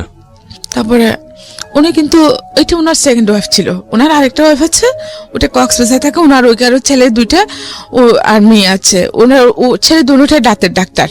হ্যাঁ, তো ওনার ছোট ওয়াইফের কাছে আমাকে নিয়ে গেছেন। ছোট ওয়াইফ, উনি মহিলাটা অসম্ভব রকম ভালো ছিলেন। আমাকে একদম ঠিকই ওনার নিজের মেয়ের মতো করছেন। পুরো সংসার দায়িত্ব আমাকে দিয়ে দিয়েছেন। আমি যেটা বলি সেটা আমার সবকিছু আমার হাতে সঁপে দিয়েছেন। রান্না বান্না, ওনার ঘরের সবকিছু আমি সামলাচ্ছি সব, আমি ওর বড় মেয়ের মতো। জি। কিন্তু ওনার সতীনের একটা মেয়ে ছিল সেখানে, ওনার সাথে রেহানা নাম। ও ক্লাস 9-এ পড়তো তখন। ওর এটা সহ্য হয় নাই, ওর এই অপরচুনিটিটা ওটা ওর সৎ মা হিসেবে থেকেছে ওনার সাথে সারা জীবন। সৎ মাকে সৎ ভেবেছে, আপন ভাবে কাছে আসে নাই। হ্যাঁ, তো আমি ওই জিনিসটা করে নিতে পেরেছি। তো এখন ওনার এটা সহ্য হচ্ছে না। তো ওনার একটা ঘড়ি হারিয়ে গেছে রেহানার। এখন উনি বলছেন ঘড়িটা আমি চুরি করেছি। আচ্ছা, তা আমি বলছি আমি নিই নাই। তো সন্ধ্যাবেলা যখন আব্বু আসলেন, ওনার বাবাকে আমি বাবা ডাকতাম। আপনি বাবা ডাকতেন? আচ্ছা, যিনি আপনাকে নিয়ে গেল ডাক্তার, ওনাকে বাবা ডাকতেন? বাবা ডাকতাম, ওনার বাবাকে মা ডাকতাম। আচ্ছা। ওনার ছেলে মেয়েরাও আমাকে বোনের মতো জানতো। আল্লাহ বেঁচে আছেন কিনা জানি না, মারা গিয়ে থাকলে আল্লাহ জান্নাত দান করুন। তারপর তো উনি বলেন যে আমাকে জিজ্ঞেস করছে তুই কি নিয়েছিস? আমি বলছি না বাবা আমি নিই নাই, আমি ঘুরে দিয়ে কি করব? আপনি আমাকে আশ্রয় দিয়েছেন, এটা আমার কাছে শুকর আলহামদুলিল্লাহ। আমাকে যে অপরচুনিটি আপনি দিয়েছেন এটা আমার কল্পনাতে, আমি ঘুরে দিয়ে কি করবো? ঘুরে দরকারই তো নাই। তো উনি সেটা বিশ্বাস করেছেন। উনি আমার ফেস দেখে বুঝতে পারছেন আমি সত্যি বলছি, কিন্তু ওনার মেয়ে বিশ্বাস করছে না। উনি আমাকে আমার পুরো বডিতে চেক করে দেখলেন, এখানে এখানে সবখানে হাত ঢুকা দিয়ে পাই নাই। তখন উনি আমাকে বাথরুমের ভিতরে নিয়ে গেলেন। উনি বলছেন যে আমি আমার গোপনাঙ্গের ভিতরে গড়িয়ে লুকা রাখছি। ওনার সৎ মেয়েটা? হ্যাঁ। সবখানে দেখার পরে তার বলছে যে আমি খুব কান্না করতেছি, আমি তো কিছু বলার বাসা পাচ্ছি না। কলঙ্কিত হলাম, চুর হলাম, বাট চুরির জিনিসটা আমার কাছে পাইলো না। আমাকে এমন এমন জায়গায় চেক আপ করলো। তখন তারপর দিন ওর বাবা আমাকে একটা চিঠি লিখে দিলেন। ওনার এক ভাইয়ের ছেলের সাথে আমাকে কক্সবাজার পাঠিয়ে দিচ্ছেন ওনার ছেলের কাছে, যে তুমি ওখানে থাকবে, তুই ওখানে থাকবি, ও তোকে ডাক্তারি শিখাবে, দাঁতের কাজকর্মগুলো শিখাবে, তুই লাইফে কিছু করতে পারবি, এখানে তুই থাকতে পারবি না। হ্যাঁ, তুই এখান থেকে চলে যা। আমি চেয়েছিলাম তোকে আমার মেয়ের মতো রাখতে। আমি যেহেতু অসুস্থ মানুষ, আমি হাসপাতাল যাব, যেতে হয়, তো সাথে কাউকে পাই না। তুই থাকলে আমার ভালো হতো, সেজন্য আমি, কিন্তু ওরা সেটা হতে দিবে না। তখন আমি বললাম যে বাবা আপনি যে আমাকে ওখানে পাঠাবেন, তো এখানে ওনার মেয়ে যদি এরকম হয় তাহলে ওনার ছেলেগুলো তো সেরকমই হবে। হ্যাঁ, তো বলে যে না আমার বড় ছেলেটা খুব ভালো, তুই ওর কাছে এগুলো তোকে রাখবে। তো ঠিক আছে, আমাকে পাঠাই দিলেন। গেলাম, আমরা সন্ধ্যা 7টার দিকে গিয়ে পৌঁছলাম। তো খাওয়া দাওয়া করলাম। তো ওনার বড় ছেলে আর আস্তে আস্তে রাত অনেক হয়েছে, তখন আমরা ঘুমাই গেছি। হ্যাঁ, তারপরে সকালে উনি উঠে যখন ঘুম থেকে উঠছেন আমাকে ডাকছেন, আমি গেছি। তো চিঠি দিয়েছি। চিঠিতে উনি কি লিখে দিয়েছে সেটা কিন্তু আমি জানি না, হয়তো ওই কথা লিখেছেন। তারপর উনি বলেন যে আচ্ছা ঠিক আছে, সমস্যা নাই, তুমি এখানে থাকো, আমি তোমাকে আমার চেম্বারে নিয়ে যাব, তুমি ওখানে ওগুলো শিখতে পারবা। তো ঠিক আছে, সকালে উনি আগে চলে গেছেন। তারপরে আমাকে মানে একটা লোক দিয়ে, ওনার ছোট ভাই মনে হয় সেটা, আমাকে নিয়ে গেছেন। এরকম কয়েকদিন ছিলাম। এরপরে দিকে আরেকদিন আমি যখন ওনার চেম্বারে গেছি, ওখানে মানে কিভাবে দাঁত টাত বানাবে এগুলো টেগুলো দেখতাম, গরম পানি দাও দিতাম, এটা করো ওইটা করো। উনি যখন চিকিৎসা করতেন তখন আমি ওনার সাথে থাকতাম, যে ওখানে যে যে যন্ত্রপাতিগুলো লাগতো ওগুলো ওনাকে দিতাম আর কি, এরকম করতাম। তারপরে দেখি হঠাৎ একদিন 11টার সময় ভাবি ওখানে উপস্থিত চেম্বারে। তো উনি বলছেন যে ওনার একটা মেয়ে ছিল তখন, উনি বলছেন যে কি আমিও আজকে থেকে এখানে চেম্বারে থাকবো। তো স্যার, আমি ওনাকে স্যার ডাকতাম আবার। তো স্যার বলেন যে কেন? বলে না, ও যখন এখানে থাকবে তোমার সাথে কাজ করবে, আমিও এখানে থাকবো, আমি বাসায় যাব না। তো উনি বুঝতে পারছেন কি উনি সেটা কেন বলেছেন। তো আমিও কিছুটা বুঝি না, তা আমিও বুঝলাম। তো ঘুরে ফিরে ওই একটাই ঘটনা যে আমার সাদা চামড়াটাই সব জায়গায় আমার জন্য কালো হয়ে দাঁড়ায়। তো ওগুলো নিয়ে ওনাদের মধ্যে বোধহয় ঝগড়াঝাটি হয়েছে। উনি একটা সময় গিয়ে 15-20 দিন পরে উনিও আমাকে বলেন যে বোন, আমারও তোকে রাখা আমার পক্ষে সম্ভব না, আমার সংসার ভেঙে যাবে, তুই অন্য কোথাও চলে যা। তো আমি বললাম যে আমি কোথায় যাব, আমার তো যাওয়ার কোনো ঠাঁই নেই। উনি আমাকে 500 টাকা দিলেন, বাড়িতেও ঠাঁই নেই, বাবার বাড়ি নেই, শ্বশুর বাড়ি নেই, নিজের থাকার কোনো ঠাঁই নেই। একটা ছেলে আছে, সেটা কোথায় সেটাও জানে না, মাকে দিয়ে আসছে। থাক, এইভাবে বেঁচে থেকে কি করবো? উনি আমাকে 500 টাকা দিলেন। 500 টাকা নিয়ে আমি যে একেবারে সাগরের পাড়ে চলে গেছি। তা বাঁচবো না, কিসের জন্য বাঁচবো? আমার যখন কিচ্ছুই নেই, তার উপরে যে মানুষের বাসায় কাজ করবো এরকম আমাকে রাখে না। আমার সাদা চামড়াটা দেখলে কেউ আমাকে কাজে বুয়া হিসেবে রাখে না। তারপরে আমি ডিসিশন নিলাম যে আমি মরেই যাবো। তো আমি সাগরে ঝাঁপিয়ে পড়ি। তখন দেখতে পাচ্ছিলাম শুধু একটা স্পিড বোট আসতেছিল, ছোট স্পিড বোট গুলো, 2জন লোক ছিল। ওরা আমাকে তুলে নিয়েছে। লোকটা ছিল খ্রিস্টান, জন ব্যাপটিস্ট নাম, উনি মেরিন ইঞ্জিনিয়ার ছিলেন। পরে জেনেছি উনি আমাকে তুলে নিয়ে কক্সবাজার সদর হাসপাতালে নিয়ে গেছেন। 2 দিন ওখানে টাকা পরে সুস্থ হয়ে করে আমাকে জিজ্ঞেস করলেন তুমি কেন সুইসাইড করতে চাইছো? আমি বলছি আমি বেঁচে থেকে এবার কি করবো, আমি কি হয় দুনিয়াতে, যেখানেই যাই সেখানেই আমার জন্য বাধা, কিভাবে বাঁচবো আমি? তখন উনি বললেন যে তুমি কি আমার কথা শুনবা? যে কি শুনবো, সবাই তো আশ্বাস দেয় যে যেটা বলে সেটা করি, ফলাফল তো সে জিরোই, আর কি শুনবো? তা আপনিও হয়তো সেরকমই কিছু করবেন, ব্যতিক্রম কিছু তো হবে না। বলে যে না, সেরকম কিছু না, আমার 2টা বোন আছে। আমার একটা বোন সিটং সিটিতে থাকে জামাই নিয়ে, তার 2টা ছেলে আছে, সে গার্মেন্টসে চাকরি করে ফিরে। তুমি যদি আমার সাথে আমাদের বাড়িতে চলে যাও, আমার 2 বোন তখন ওনার কাছে গেছে, বল দৌড়াচ্ছিস কেন? ওখান থেকে একটা লোক ছিল, ওই লোকটাকে আমি স্যান্ডেল দেখাইছিলাম, কারণ আমি ওনাকে দেখে ভয় পেয়েছি সেজন্য। যাই হোক, উনি আমাকে কিছু করেন নাই। উনি অসম্ভব রকম সুন্দর ছিলেন, লোকটা অসম্ভব সুন্দর, কিছু করেন নাই। আমি চাকরি করতেছি, এর মধ্যে আমাকে যে এক লোক আমাকে তুলে নিয়ে আসে। কিভাবে ঘটনাটা? তখনও মানে ওই দিন আমাদের প্রোডাকশন ছিল না। হ্যাঁ, লাঞ্চ আওয়ারে ছুটি দিয়ে দেয়, লাঞ্চ আওয়ারে না, লাঞ্চের পরে 3টার দিকে ছুটি দিয়ে দেয়। তো আমরা চলে আসতেছি, হঠাৎ একটা মাইক্রো নিয়ে আসি, ওই লোকগুলো আমাকে তুলে নিয়ে যায়। তুলে নিয়ে যাওয়ার পরে জানতে পারি যে ওনার আমি মানে আমার পরে যে আমার বিয়েটা হলো আর কি, ওনার নাম। তো উনি ওখানে তো ওনার ফ্রেন্ড, ওরা ছিল এমএস কলেজ আর চিটং কলেজের ছাত্র, স্টুডেন্ট। ওরা নিয়ে আমাকে ওনার এক ভাবির আগ্রাবাদে এক ভাবির বাড়িতে নিয়ে গেলেন, ওনাকে ওখানে রাখলেন আমাকে। ওখানে রাখার পরে তারপর দিন আমাকে উনি ওনার ফ্রেন্ডের বাড়িতে নিয়ে গেলেন, রাউজান। এই যে লোকটা তুলে নিয়ে গেল, তাকে কি আপনি চিনতেন? না, চিনতাম না। তো আপনি কিছু, উনি আমাকে চিনতেন তো কিছু বলছেন না ওনাকে যে আপনি আমাকে এখানে তুলে নিয়ে আসলেন? বলছি তো, বলছি না। তখন কি বলে ও? হ্যাঁ, উনি বলছেন যে তুমি অমুকে স্যান্ডেল দেখাছিলাম। হ্যাঁ, দেখাছিলাম। তো মা বোন সবার আছে না, আপনাদের জন্য আমরা যারা গার্মেন্টসের মেয়ে, মানে কি খারাপ? গার্মেন্টস মেয়েরা সবাই যদি খারাপ হতো, এখানে তো আপনার মাও তো খারাপ তাহলে। মানে আমাকে ওইরকম করে কথা বলছিলাম। আপনারা মানুষের শুধু বাহ্যিক রূপটা দেখে বিচার করেন, মানে ভিতরটা ভাবার চেষ্টা করেন না। একটা মেয়েকে দেখলাম, ভালো লাগলো, তাকে যেভাবে হোক আমার পেতেই হবে। কেন? সেটা যদি আপনার বোন, ওটাকে আপনার বোনের চোখে দেখতে পারেন না? তা আমার আপনি জানেন আমার জীবনে কত কষ্ট আছে, কত যন্ত্রণা আছে। হ্যাঁ, আমি এই তো ছোট্ট বয়স, আমার একটা বাচ্চা আছে। আমি সারাদিন কাজ করি, ভালো থাকি, সারা রাত আমি ঘুমাতে পারি না, আমি আমার বাচ্চার জন্য কান্না করি। হ্যাঁ, তো আপনি কি করে কোনো কিছু না জানে কিভাবে একটা মেয়েকে অন্যরকম একটা এরকম কমন পাস করতে পারেন? আপনার বোনকে কি করলে তখন আপনার কেমন লাগবে? তখন এর মধ্যে কি হয়েছে, তোমার বাচ্চা আছে মানে কি পিচ্ছি মেয়ে, তোমার কি বাচ্চা? হ্যাঁ, তখন আমি ওনাকে সব ঘটনা বলছি। ঘটনা বলার পর উনি আমার কোনো কথা বলছি, ঠিক আছে আমি এটাকে আমি বিয়ে করবো। হ্যাঁ, তো বিয়ে করবেন উনি। আমাকে 1 মাস ওখানে রাখলেন হলদিয়া গ্রামে রাখলো ওনার ফ্রেন্ডের পাশে, ওখান থেকে আনি মাজারে বিয়ে করেছেন, আমার সে মাজারে, বাইজিদ বুস্তের মাজারে। মানে যিনি যে ভদ্রলোকের কথা আপনি বলছেন, হ্যাঁ। যিনি আপনাকে ব্যাপটিস করেছিল সেই লোক, হ্যাঁ, কি নাম ছিল ওনার? উনার নাম ছিল লিয়াকত আলী কন্ট্রাক্টর। লিয়াকত আলী কন্ট্রাক্টর। ওকে, তারপর? তো উনি পড়ালেখা বেশি করেন নাই, এসএসসি পাস করেন নাই, বাট লোকটা ভালো ছিল। উনি তো খারাপ হলো তো আমার ক্ষতি করতে পারতেন, খারাপ ক্ষতি করে আমাকে ছুড়ে ফেলে দিতে পারতেন, মেরে ফেলতে পারতেন। বিয়ে করলেন আপনাকে? ওকে, হ্যাঁ। তো উনি বিয়ে করে ভাড়া করে লাগলো আমাকে। 6 মাস পরে ওনাদের বাড়িতে নিয়ে গেল, ওনার মা এসে নিয়ে গেলেন। তখন ওদের বাড়িটা অনেক বড়, হ্যাঁ, কিন্তু ওদের যেরকম বড় বাড়ি, ওদের কালচার কিন্তু সেরকম না। কেউ পড়ালেখা করে না, কেউ শিক্ষিত না, হ্যাঁ। মানে চিটংয়ের স্থায়ী লোকদের, আদিবাসী চিটংদের যেরকম কালচার সেরকমই। আচ্ছা, বিহেভ টিহেভ কোনো কিছু ঠিক নেই। আচ্ছা ঠিক আছে, আমাকে নিয়ে গেছে, আমি থাকতেছি। পরে পরে জানতে পারলাম যে দেখি কি যে আমার শাশুড়ি নাকি আমার হাজবেন্ডের জন্য 8টা কেস করেছেন। মানে মা হয়ে সন্তানের জন্য 8টা কেস? ও সব সম্পত্তি নিয়ে।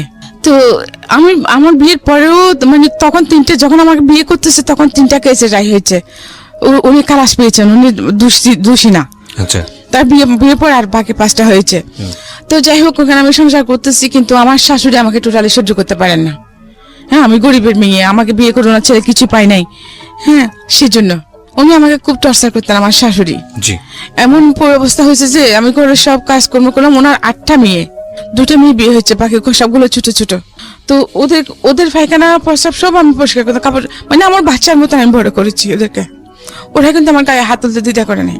তো পরবর্তীতে দেখি কি যে এই অবস্থার মধ্যে আমার ছেলেটা হলো, সেকেন্ড ছেলে, ওখানে বড় 93 নম্বরের 26 তারিখ আমার ছেলে হলো। ভালো ছিলাম। ছেলে 2 বয়স, যখন 2 বছর তখন উনি আরেকটা বিয়ে করলেন। মানে আপনি ওনার ফার্স্ট ওয়াইফ ছিলেন? জি। আচ্ছা, বিয়ে করছেন যে মানে এটা ওনার বড়ুয়া ছিল।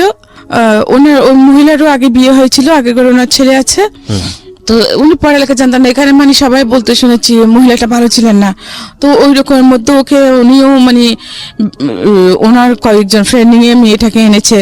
তারপরে ওনার ভালো লেগে গেছে, ওনাকে বিয়ে না করে ওভাবে রেখে দিয়েছে। মানে আলটিমেটলি আপনার মতোই কিছুটা কেস? হ্যাঁ। তো ওনাকে বিয়ে করে না, বিয়ে না করে মানে ওখানে আরেক জায়গায় ভাড়া করে নিয়ে রেখে দিয়েছে। ওখানে ওনার আরেকটা ছেলে হয়। তো যাক 2 বছর এখানে ওরকম রাখার পরে ওনার মানে একেবারে উনি ফকির হয়ে যান, কোনো কাজকর্ম করেন নাই, জমানো যা ছিল সব খেয়েছে সব। তারপরে বলতেছে মানে এখন আমি কি করবো? তা আমি বলছি ঠিক আছে, ভালো হোক বা খারাপ হোক, তুমি তো আমার সবকিছু। তো আমি সেলাই কাজ করতাম, তখন আমার একটা সেলাই মেশিন ছিল, ওটা বিক্রি করে ওদের ওখানকার বাসা ভাড়াটা দিয়ে বাড়িতে চলে আসে। তারপরে আমার নতুন অধ্যায় শুরু হলো আমার লাইফে। আমি ভাবছিলাম কি, তা আমি ওর সাথে সতীনের মতো থাকবো না, আমি মানে বান্ধবীর মতো থাকবো, বোনের মতো থাকবো।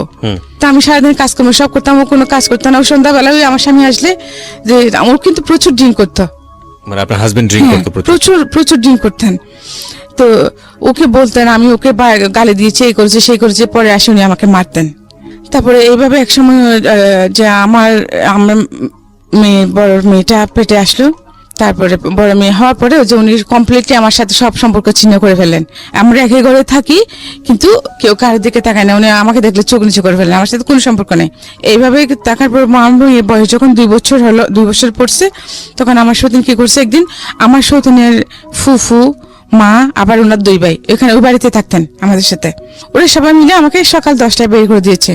আমার ছেলে মেয়ে 2টা নিয়ে, 2টা শাড়ি, একটা টাওয়েল, আমার একটা মশারি, আর আমার ছেলের মেয়ে কয়েকটা কাপড় নিয়ে একটা কালো ব্যাগের মধ্যে দিয়ে 150 টাকা দিয়ে আমাকে বার করে দিচ্ছে।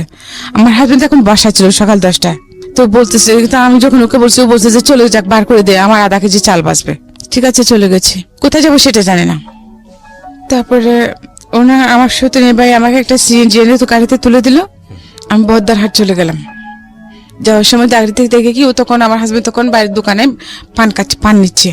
তো বহদ্দার হাট গিয়ে আমাকে একটা গাড়িতে, একটা যে কক্সবাজার গাড়িতে তুলে দিল, কিন্তু কোনো গাড়ি ভাড়া দেয় নাই। তো যখন গাড়ি ভাড়ার জন্য আসছে, তখন আমি আমার কাছে যে টাকাগুলো ছিল ওটা দিচ্ছি, বলে যে আরো লাগবে। আমি আমার কাছে আর কোনো টাকা নেই। সুপারভাইজারকে যখন এটা বলছি, তখন উনি বলছে যে আপনি যাবেন কোথায়, আপনার বাড়ি কোথায়? তখন আমি বাড়ির কথা বললাম, বাড়ির ঠিকানা বললাম, যে আপনি তো আমাদের এলাকার মেয়ে, ঠিক আছে আপনার বাড়ি এর আগে কি আপনি আর বাড়ি যাননি, এই যে বাড়ি না, থেকে বের এত বছরের মধ্যে 8 বছর হয়ে গেছে এর মধ্যে। এই 8 বছর পরে বাড়ি যাচ্ছে? হ্যাঁ 8 বছরের মধ্যে আমাকে বাড়িতে যেতে দেয় নাই। মানে আপনার ছেলেটা তখন আপনার মায়ের কাছে কি অবস্থায় আছে আপনি জানেন না? জানে কোনো খোঁজ খবর কোনো খোঁজ জানে খবর না। নাই বড় ছেলেটা। আর তখন আপনার এই ঘরে হচ্ছে কয় ছেলে মেয়ে? 2টা ছেলে মেয়ে। 2টা ছেলে মেয়ে। তখন আপনি নিজের সাথে আপনার সাথে কি একটা মেয়ে শুধু? হ্যাঁ না, আমার ছেলে আবার মেয়ে দুটোটাকে আমাকে দিয়ে দিছে।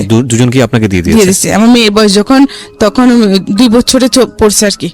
ছেলে বয়স 5 বছর, ছেলে 6 বছর, মেয়ে 2 বছর। আচ্ছা, তারপর এখন আমি চিন্তা করতেছি এত বছর পরে আমি যে বাড়িতে যাব, কিন্তু কে আছে নাই কেউ জানি না, কিছু জানি না। আমাকে তখন তো আমাকে বের করে দিয়েছিল, এখন আমাকে কিভাবে অ্যাকসেপ্ট করবে? হ্যাঁ, তো এটা চিন্তা করতে করতে কি করছি, আমি আমার মায়ের নানা বাড়িতে চলে গেছি।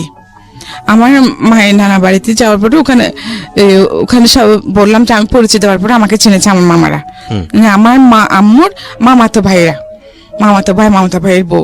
তো আমি ওখানে থাকলাম। তো ওরা বলতেছে তুই কোথায় গেছিস, কোথায় হারিয়ে গেছিস, যে সবাই তোকে সব দিকে খুঁজতে, তোর মা তো পাগলের মতো হয়ে গেছে। হ্যাঁ, তোকে খুঁজতে খুঁজতে এমন কোনো জায়গা নাই তোর জন্য হাজিরা দেখে না, যে কি অবস্থায় আছে। কিন্তু এর মধ্যে গিয়ে খবর পাই কি আমার নানা মারা গেছেন, আমার নানি মারা গেছেন, যারা আমাকে মা বাবার মতো বড় করেছেন। আমার মামা 2টাও মারা গেছেন, আমার মামাতো ভাই মারা গেছেন, আমার চাচা ছিলেন উনি মারা গেছেন, আমার 2টা ফুফু ছিল, 2 ফুফুই মারা গেছেন এই 8 বছরের মধ্যে। শুধু আমার মা ছিল। সবকিছু বলা বলে আমার ওর মামি কি করছে, আমার মামাতো ভাইটাকে আমাদের বাড়িতে পাঠিয়েছে। যে দেশের পরিস্থিতি কিরকম এখন সেটা তো জানি না। তারপর ওনার ছেলেকে পাঠালেন যে আমার মাকে যেন চুপি চুপি বলে আমি আসছি। তারপরে খবর বিকেলে আমার মা ওর সাথে চলে আসছে, আমার মামাতো ভাইটার সাথে চলে এসেছে, যে সাথে আমার ছেলেও ছিল। এই ফার্স্ট 8 বছর পর আমি আমার ছেলেকে দেখলাম। মানে তখনকার যে ফিলিংসটা, সমস্ত কষ্ট আমি ভুলে গেছি। আমার কোনো কষ্ট ছিল না তখন, যখন আমি আমার ছেলেটাকে দেখছি। আমি গিয়ে আমার ছেলেকে ছড়াই ধরে, বড় হয়েছে মাশাআল্লাহ, স্বাস্থ্য ভালো, মোটামুটি ভালোই আছে। 8 বছর পরে মাকে দেখলাম, ছেলেকে দেখলাম। ওই দিন আমার মা ওখানে ছিল। তারপর দিন আমার মা আমার ছেলেকে নিয়ে চলে এসেছিল, আসতে চাচ্ছিল না। তো আম্মু বলে যে চলে যাই, হ্যাঁ আগে ওদিকে দেখি পরিস্থিতি কিরকম, কি করি, তারপরে তো মাকে নিয়ে আসবো। হ্যাঁ ঠিক আছে, চলে গেছে। তো আমাকে বলেছে মা যদি আমাকে ওখানে নিতে না পারো, হ্যাঁ তাহলে আমি কি করব? তো আমার মামা বলে যে চিন্তা করিস না। তারপর সাথে আমাকে আরো একজন মহিলা দিলেন সিনিয়র। তো ওনার সাথে সাথে আমি ফিল্ডে যাইতাম কাজ করার জন্য। তো এরকম করতে করতে আমি কয়েকটা পলিসি করি, কয়েকটি বিমা করি, কয়েকজন মানুষের বিমা করাই। তো করানোর পরে ওখানে থেকে আমি কিছু টাকা পয়সা পাই। টাকা পয়সা পাওয়ার পরে কয়েকটা বিমা করে না, 1 লাখ টাকা বিমা করালে আমি ওখানে 7-8 হাজার টাকা পাইতাম। তো আমি একসাথে কয়েকটা যখন বিমা করে আমি বেশ কিছু টাকা পাই। তো ওই টাকাগুলো দিয়ে আমি কি করলাম, আমার মাকে একটা 2 রুম করে একটা টিনের ঘর করে দিলাম। আচ্ছা, টিনের ঘর করে দিলাম। ঘর করে তারপর আমার মাকে নিয়ে আমি এখানে থাকতেছি। থাকার পরে কিন্তু এখানে যে আমি একটু এমনিতে তো খুব সুন্দরী ছিলাম, তারপরে একটু যে স্টাইলিশ চলাফেরা করতাম। তো এটা কিন্তু তখনও পর্যন্ত আমাদের সমাজ অ্যাকসেপ্ট করতেছে না। এমনি সবাই যে আমাদের এলাকার ওইখানে কিন্তু ম্যাক্সিমাম মানুষ শিক্ষিত, পড়ালেখা করে, সবাই খুবই কিন্তু মোটামুটি যে স্টাইলিশ চলাফেরা করে। বাট আমারটা অ্যাকসেপ্টেবল না, যেহেতু আমি গরিবের মেয়ে। তারপরে ওখানে সবাই বলতেছে যে আমার মামাতো ভাইরা, আমার ভাইরা, চাচাতো ভাইরা, যে তুমি এখানে আসলে থাকতে পারবে না, তুমি একটা কাজ করো, তুমি সিটিতেই চলে যাও। তো পরে ভাবলাম আচ্ছা ঠিক আছে। তখন আমি কি করলাম যে আমার মাকে তো ঘর একটা করে দিয়েছি। তো আমি কিছু টাকা পয়সা জমিয়ে ওগুলো নিয়ে তা আমি সিটিতে চলে আসি। আসলে আমি সিটিতে আসার পিছনে আরেকটা কারণ ছিল, আমি সিটিতে আসতাম না। হ্যাঁ, সবচেয়ে বড় কারণ যেটা ছিল সেটা হচ্ছে কি, আমি এরকম এই যে ইন্স্যুরেন্সের কাজ করি, একটা পলিসি আনতে গিয়ে এক জায়গায় একটা রাতে মানে আমাদের ব্রাঞ্চ ম্যানেজারের সাথে গিয়েছিলাম। তো ওখানে যে জায়গায় আমাকে নিয়ে গিয়েছিল, ওখানে আমাদের 2জন ব্রাঞ্চ ম্যানেজার ছিলেন।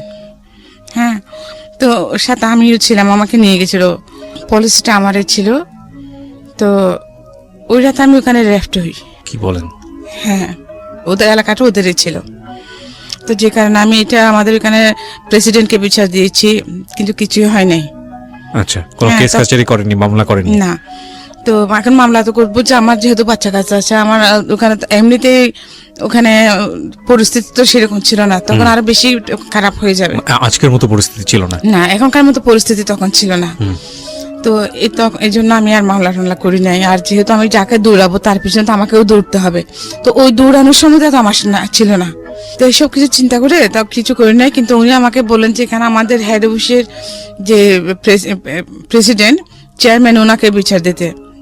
হ্যাঁ, তো উনি যেহেতু করছেন না, আর উনি কি করবেন, সেম কথাই তো শুনবো। সেই জন্য আমি ওখানকার চাকরি ছেড়ে সিটিতে চলে আসি। টাকা পয়সা যা ছিল মাকে একটা ঘর বেঁধে দিলাম, বাচ্চাদের জন্য দিয়ে কিছু, বাকি কিছু নিয়ে আমি এখানে চলে আসলাম। তো এখানে আসলাম, এখানে একটা সেলাইয়ের উপর কোর্স, গার্মেন্টসের আইটেমের উপরে একটা কোর্স করলাম, যে AFRLs এর মধ্যে। তারপরে চাকরি করবো আর কি। কোর্সটা শেষ হল, 3 মাসের কোর্স। তো উনি বললেন যে আপনি এখানে কোর্সটা শেষ করলে আমরা আপনাকে ভালো জব দেবো গার্মেন্টসের, যেহেতু আমার পড়ালেখাও তেমন নেই। তো ঠিক আছে, করতেছি। তো ওইখান থেকে আবার বাড়ি যাওয়ার পথে এক ভদ্রলোকের সাথে আমার পরিচয় হয়। ওনারাও তখন কক্সবাজার যাচ্ছিলেন। তো মানে আমি টিকিট নিতে গেছি, তো এখন মহিলা বলে ওরা আমার কথা শুনতেছে না, মানে ছেলেদেরকে পুরুষদেরকে সব আগে দিচ্ছে। ওনারা 4 জন ছিলেন। তখন আমি বললাম যে ভাইয়া আমাকে একটা টিকিট নিয়ে দেন, আমি অনেক যাবো দাঁড়িয়ে আছি, বাট উনি আমার কথা শুনতেছেন না, বদ্দারহাট। তারপরে উনি আমাকে ওই টিকিট নিয়ে দিলেন, এবং ওনারা 4 জনের জন্য সার্সিট নিয়েছেন, আর পিছনের সিটটা আমার জন্য নিয়েছেন। তো কি করছেন, এখন আমার পাশে আরেকটা লোক বসছে, তা আমি এখানে। তো শেষ আমি ওনাকে বললাম, উনি ওটা বুঝতে পারছেন যে আমি আনইজি ফিল করছিলাম। তো উনি বললেন যে আপনি যদি আনইজি ফিল করেন আমি কি ওদিকে আসবো? তো আমি বলছি যে হ্যাঁ আসেন। ওনার সাথে কথাবার্তা বলে একটু পরিচয় হয়েছে ওনাদের সাথে। তো আমি বলছি ঠিক আছে আপনি আসেন। তখন ওই ভদ্রলোকে তুলে দিয়ে উনি আসি বসলেন ওখানে। তো ওনার সাথে পরিচয়, তারপরে মাঝখানে গাড়ি বিরতি নিল, ওখানে খাইতে নামলাম আমরা। ওনারা বলেন মানে আমি সদ্য খাবো। নেমেছি, কিন্তু যে রেস্টুরেন্টে আমরা খেতে ঢুকেছি ওখানে আমার বড় আপার দেবর ছিল একটা। আচ্ছা। তো উনি আমাকে যখন দেখছেন, তো উনি খেয়ে উঠেছেন, আমাকে দেখার সাথে সাথে উনি অর্ডার দিয়ে দিয়েছেন আমার জন্য। তখন আমি আর ওদের সাথে খাই নাই, ওখানে খাইলাম। তো ওনারা যখন ফ্রেশ হয়ে আসছেন, তো আপনি খেতে বসছেন, আমি হ্যাঁ, আমি পরিচয় করে দিলাম। ও যে আচ্ছা ঠিক আছে। তো উনি আমাকে আমার চিটংয়ে আমি যেখানে শিখি ওখানকার অ্যাড্রেস নিয়ে নিয়েছেন। আমি অ্যাড্রেস দিয়েছি, উনি বলছেন আমরা 4 দিন থাকবো ওখানে, 4 দিন পরে চলে আসবো। কি শেখা ওটা? এই যে গার্মেন্টসের উপরে, মানে সেলাই কোর্স, গার্মেন্টসের আইটেম গুলোর উপরে। আচ্ছা আচ্ছা।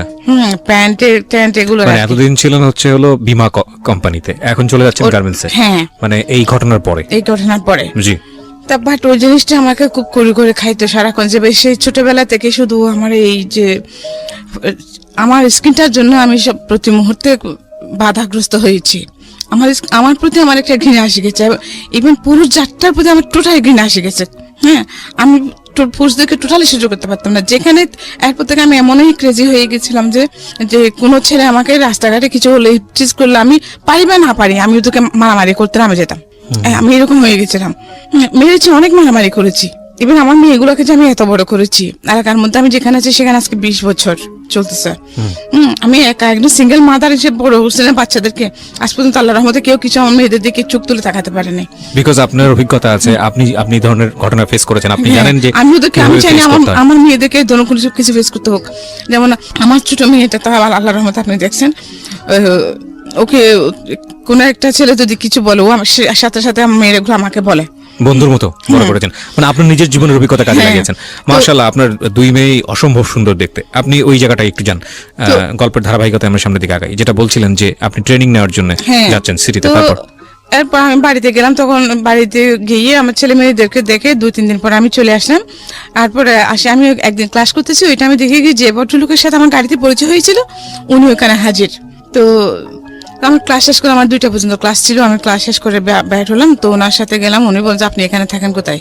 তো আমি বলছি যে কি, আমার এক বান্ধবী আছে এখানে, আমার এক ক্লাসমেট ছিল, ওর বাসা আছে এখানে, ওর হাজবেন্ড ইঞ্জিনিয়ার, আমি ওর ওখানে আছি আপাতত। পরে যেহেতু আমার এখন টাকা পয়সা, আমার চাকরি বাকরি হয় নাই, এখন পেইং গেস্ট হিসেবে আছি, পরে কোথাও উঠবো। তো কেন জানো, মানে ওনার সাথে মাঝে মধ্যে প্রায় সময় দেখা সাক্ষাৎ হতো। তো উনি আমাকে বললেন যে আপনার যদি অসুবিধা হয় এরকম ফাইন্যান্সিয়াল ক্রাইসিসে, আপনি, আমার খালা আছে আলকরেন ওখানে, আপনি ওখানে থাকতে পারেন। হ্যাঁ, টাকা পয়সা যার আগে সব আমি দিব।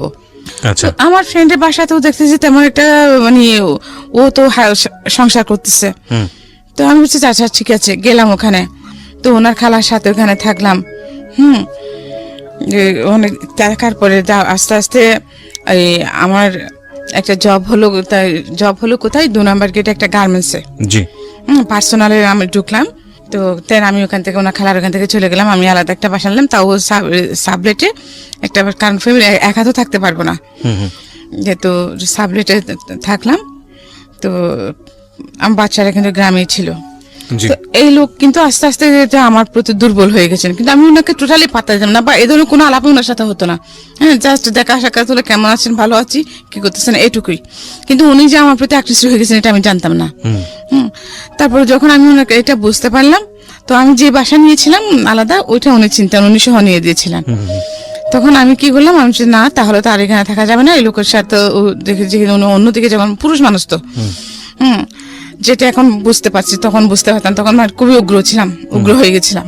তারপর আমি সাথে সাথে আমার উনি 3 দিনের জন্য বাড়িতে গিয়েছিলেন। তো আমি এই 3 দিনের মধ্যে আমি বাসা চেঞ্জ করে ফেলি। জিনিসপত্র এখানে আমার একটা ছোট খাট ছিল, একটা চৌকি ছিল, ওইটা রেখে একটা আলনা ছিল, এই 2টা জিনিস রেখে আমি বাসা শিফট করে ফেলি। কারণ ওগুলো নেওয়ার জন্য আমার বাসা নেওয়ার পর আমার গাড়ি ভাড়াটা ছিল না, এই জন্য আমি আর ওগুলো নিয়ে পরে নিব আর কি।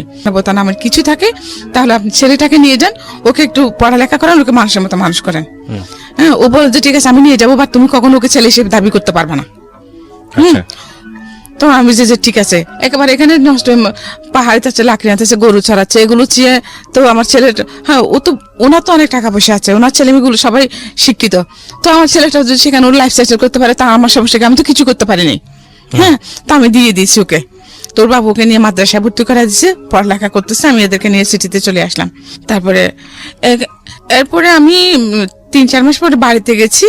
বাড়িতে যাওয়ার পরে শুনতেছি যে কি আমার বোনের কাছ থেকে যে এরকম একটা লোক আমাকে খুঁজতে গেছে। উনি আমার বাড়ির ঠিকানা কিছু জানতেন না, শুধু মানে আমার কাছে শুনছিলাম, আমার গ্রামের নামটা শুনেছিলেন উনি। আচ্ছা। হ্যাঁ, তো উনি আমার ফিজিক্যালি বর্ণনা দিয়ে 3 দিন খুঁজছেন আমাদের পুরো এলাকাতে। আচ্ছা। 3 দিন খোঁজার পরে আমার বাড়ির ঠিকানা পেয়েছে। হ্যাঁ, তারপরে আমার আপদ থেকে আমার অফিসের ঠিকানা নিয়েছে, আমি নতুন যে ওখানে পত্রিকা কাজ করি ওখানকার ঠিকানা নিয়েছে। ওখানে উনি চিঠিতে এসে ওখানে আমার অফিসে গেছেন। উনি যখন চিঠিতে আসছেন তখন কিন্তু আমি বাড়িতে গেছি। আচ্ছা। বাচ্চাদেরকে রেখে আসতে গেছি। এখানে কি একটা আমার কোথাও একটা দূরের একটা প্রোগ্রাম ছিল আমার পত্রিকার কাজে, তো আমি একা ওদেরকে সিকিউর ফিল করছিলাম না, সেজন্য বাড়িতে রেখে আসতে গেছি আমার মার কাছে, আবার নিয়ে আসবো। তারপরে তখন শুনছি আর কি, তারপরে উনি অফিস থেকে আমার বাসার ঠিকানা নিয়েছেন। বাসায় এসে খুঁজে গেছেন। আমি যখন বাসায় এসেছি, জমিদার খালা আমাকে বললেন, বাড়িওয়ালি খালা আমাকে বললেন যে তোকে এরকম একটা লোক খুঁজতে আসছিল, তুই চিনিস নাকি? আমি হচ্ছে এইরকম নাম, আমার একজন লোককে চিনতাম, আবার ওনার সাথে আমার তেমন কোনো একটা ইয়ে নেই, আবার আসলে আমি নাই বলিয়েন। আচ্ছা। তারপরে কয়েকদিন পরে আমি মানে অফিস থেকে যাচ্ছি, ওই সময় উনি দেখি আমার বাসার গলি থেকে বেরোচ্ছেন। আচ্ছা। তো সামনাসামনি দেখা হয়ে গেছে, এখন আর আমি এড়িয়ে যেতে পারি নাই। এরপর থেকে এইভাবের মধ্যে মানে 6 মাস চলে গেছে। এই লোকটা যেন কোন লোক? ওই যে আপনার সঙ্গে পরিচয় হয়েছিল, বাসে যে পরিচয় হলো। হ্যাঁ, উনি টিকিট কেটে দিল যে লোক। হ্যাঁ, টিকিট কাটলো যে। হ্যাঁ, উনি ভদ্রলোক, শিক্ষিত ছিলেন, হ্যাঁ ভালো ছিলেন, কিন্তু ওনাকে কিন্তু আমি ছাড়াতে পারিনি। তো এরপরে আমার বাচ্চাদেরকেও যখন উনি দেখি যখন ঠিক আমার বাচ্চাদের জন্য উনি খুব বেশি ছিলেন। হ্যাঁ, তো শেষে আমিও ওনার প্রতি দুর্বল হয়ে যাই। ওনাকে অনেক অপমান করছি আমি। তো আমার লাইফে ফার্স্ট আমি ভালোবাসা জিনিসটা কি অনুভব করলাম, যে আগে আমি প্রেম ভালোবাসা এগুলো কিছু বুঝতাম না। এতগুলো ঘটনা ঘটে যাবার পর আমার ওদের কোনো ফিলিংসই ছিল না। মানে 3টা বাচ্চার মা হওয়ার পরে গিয়ে ফার্স্ট অনুভব করলাম। হ্যাঁ, ফার্স্ট আমি বুঝতে পারলাম ভালোবাসা, পৃথিবীতে ভালোবাসা আছে, ইভেন আমিও ভালোবাসতে পারি। হ্যাঁ, আমার এত কিছু জানার পরে কি আমাকে ভালোবাসতে পারে। তো উনি যখন আমার সাথে লাইফ স্টে করতে চাইলেন, উনি তো আমার সবকিছু দেখছেন, আমি সবকিছু বলেছি। হ্যাঁ, ইভেন আমি আমার লাইফ হচ্ছে ওটাও বলেছি, লোকাই না কিছু। যা তুমি যদি আমার সাথে লাইফ লিড করতে চাও, ইভেন আমারও তখন দরকার ছিল, আমি জড়াতাম না ওনার সাথে, যে যেদিকে যাচ্ছি, কিন্তু আমি বাসাতে যেখানে থাকি এখানেও আশেপাশে মানে সবসময় আমি একটা প্রেশারের মধ্যে থাকি। ওই যে শুধু আমার একজন পুরুষ লোক নাই বলে, সাইনবোর্ডটা নাই বলে, হ্যাঁ সিঙ্গেল মাদার আমি, এই কারণে আমি সবসময় একটা প্রেশারের মধ্যে থাকতাম। তো শেষে সব কিছু ইয়ে করে তো বছর দেড়েক পরে আমি এগ্রি হলাম ওনার সাথে লাইফ স্টে করতে। আচ্ছা। হ্যাঁ, তারপরে তখন উনি কিন্তু সম্পূর্ণ বেকার ছিলেন। হ্যাঁ, উনি কি নাম ছিল ভদ্রলোকের? আমি কি নামটা বলতে যাচ্ছেন না? নামটা হ্যাঁ বলতে ঠিক দিচ্ছি আছে, সাথে। সমস্যা নেই। হ্যাঁ, তারপর? তারপরে কিন্তু থাকতেছি যে ওনার টাকা পয়সা ছিল না, তখন উনি বেকার ছিলেন, আমি জব করতেছি, সবকিছু আমি করতাম। তো যে 1-1.5 বছর যে লোকটাকে আমি প্রতি মুহূর্তে অপমান করেছি, হ্যাঁ, মানুষ একটা মুরগি থাকলে ওটার প্রতি একটা মায়া বসে যায়।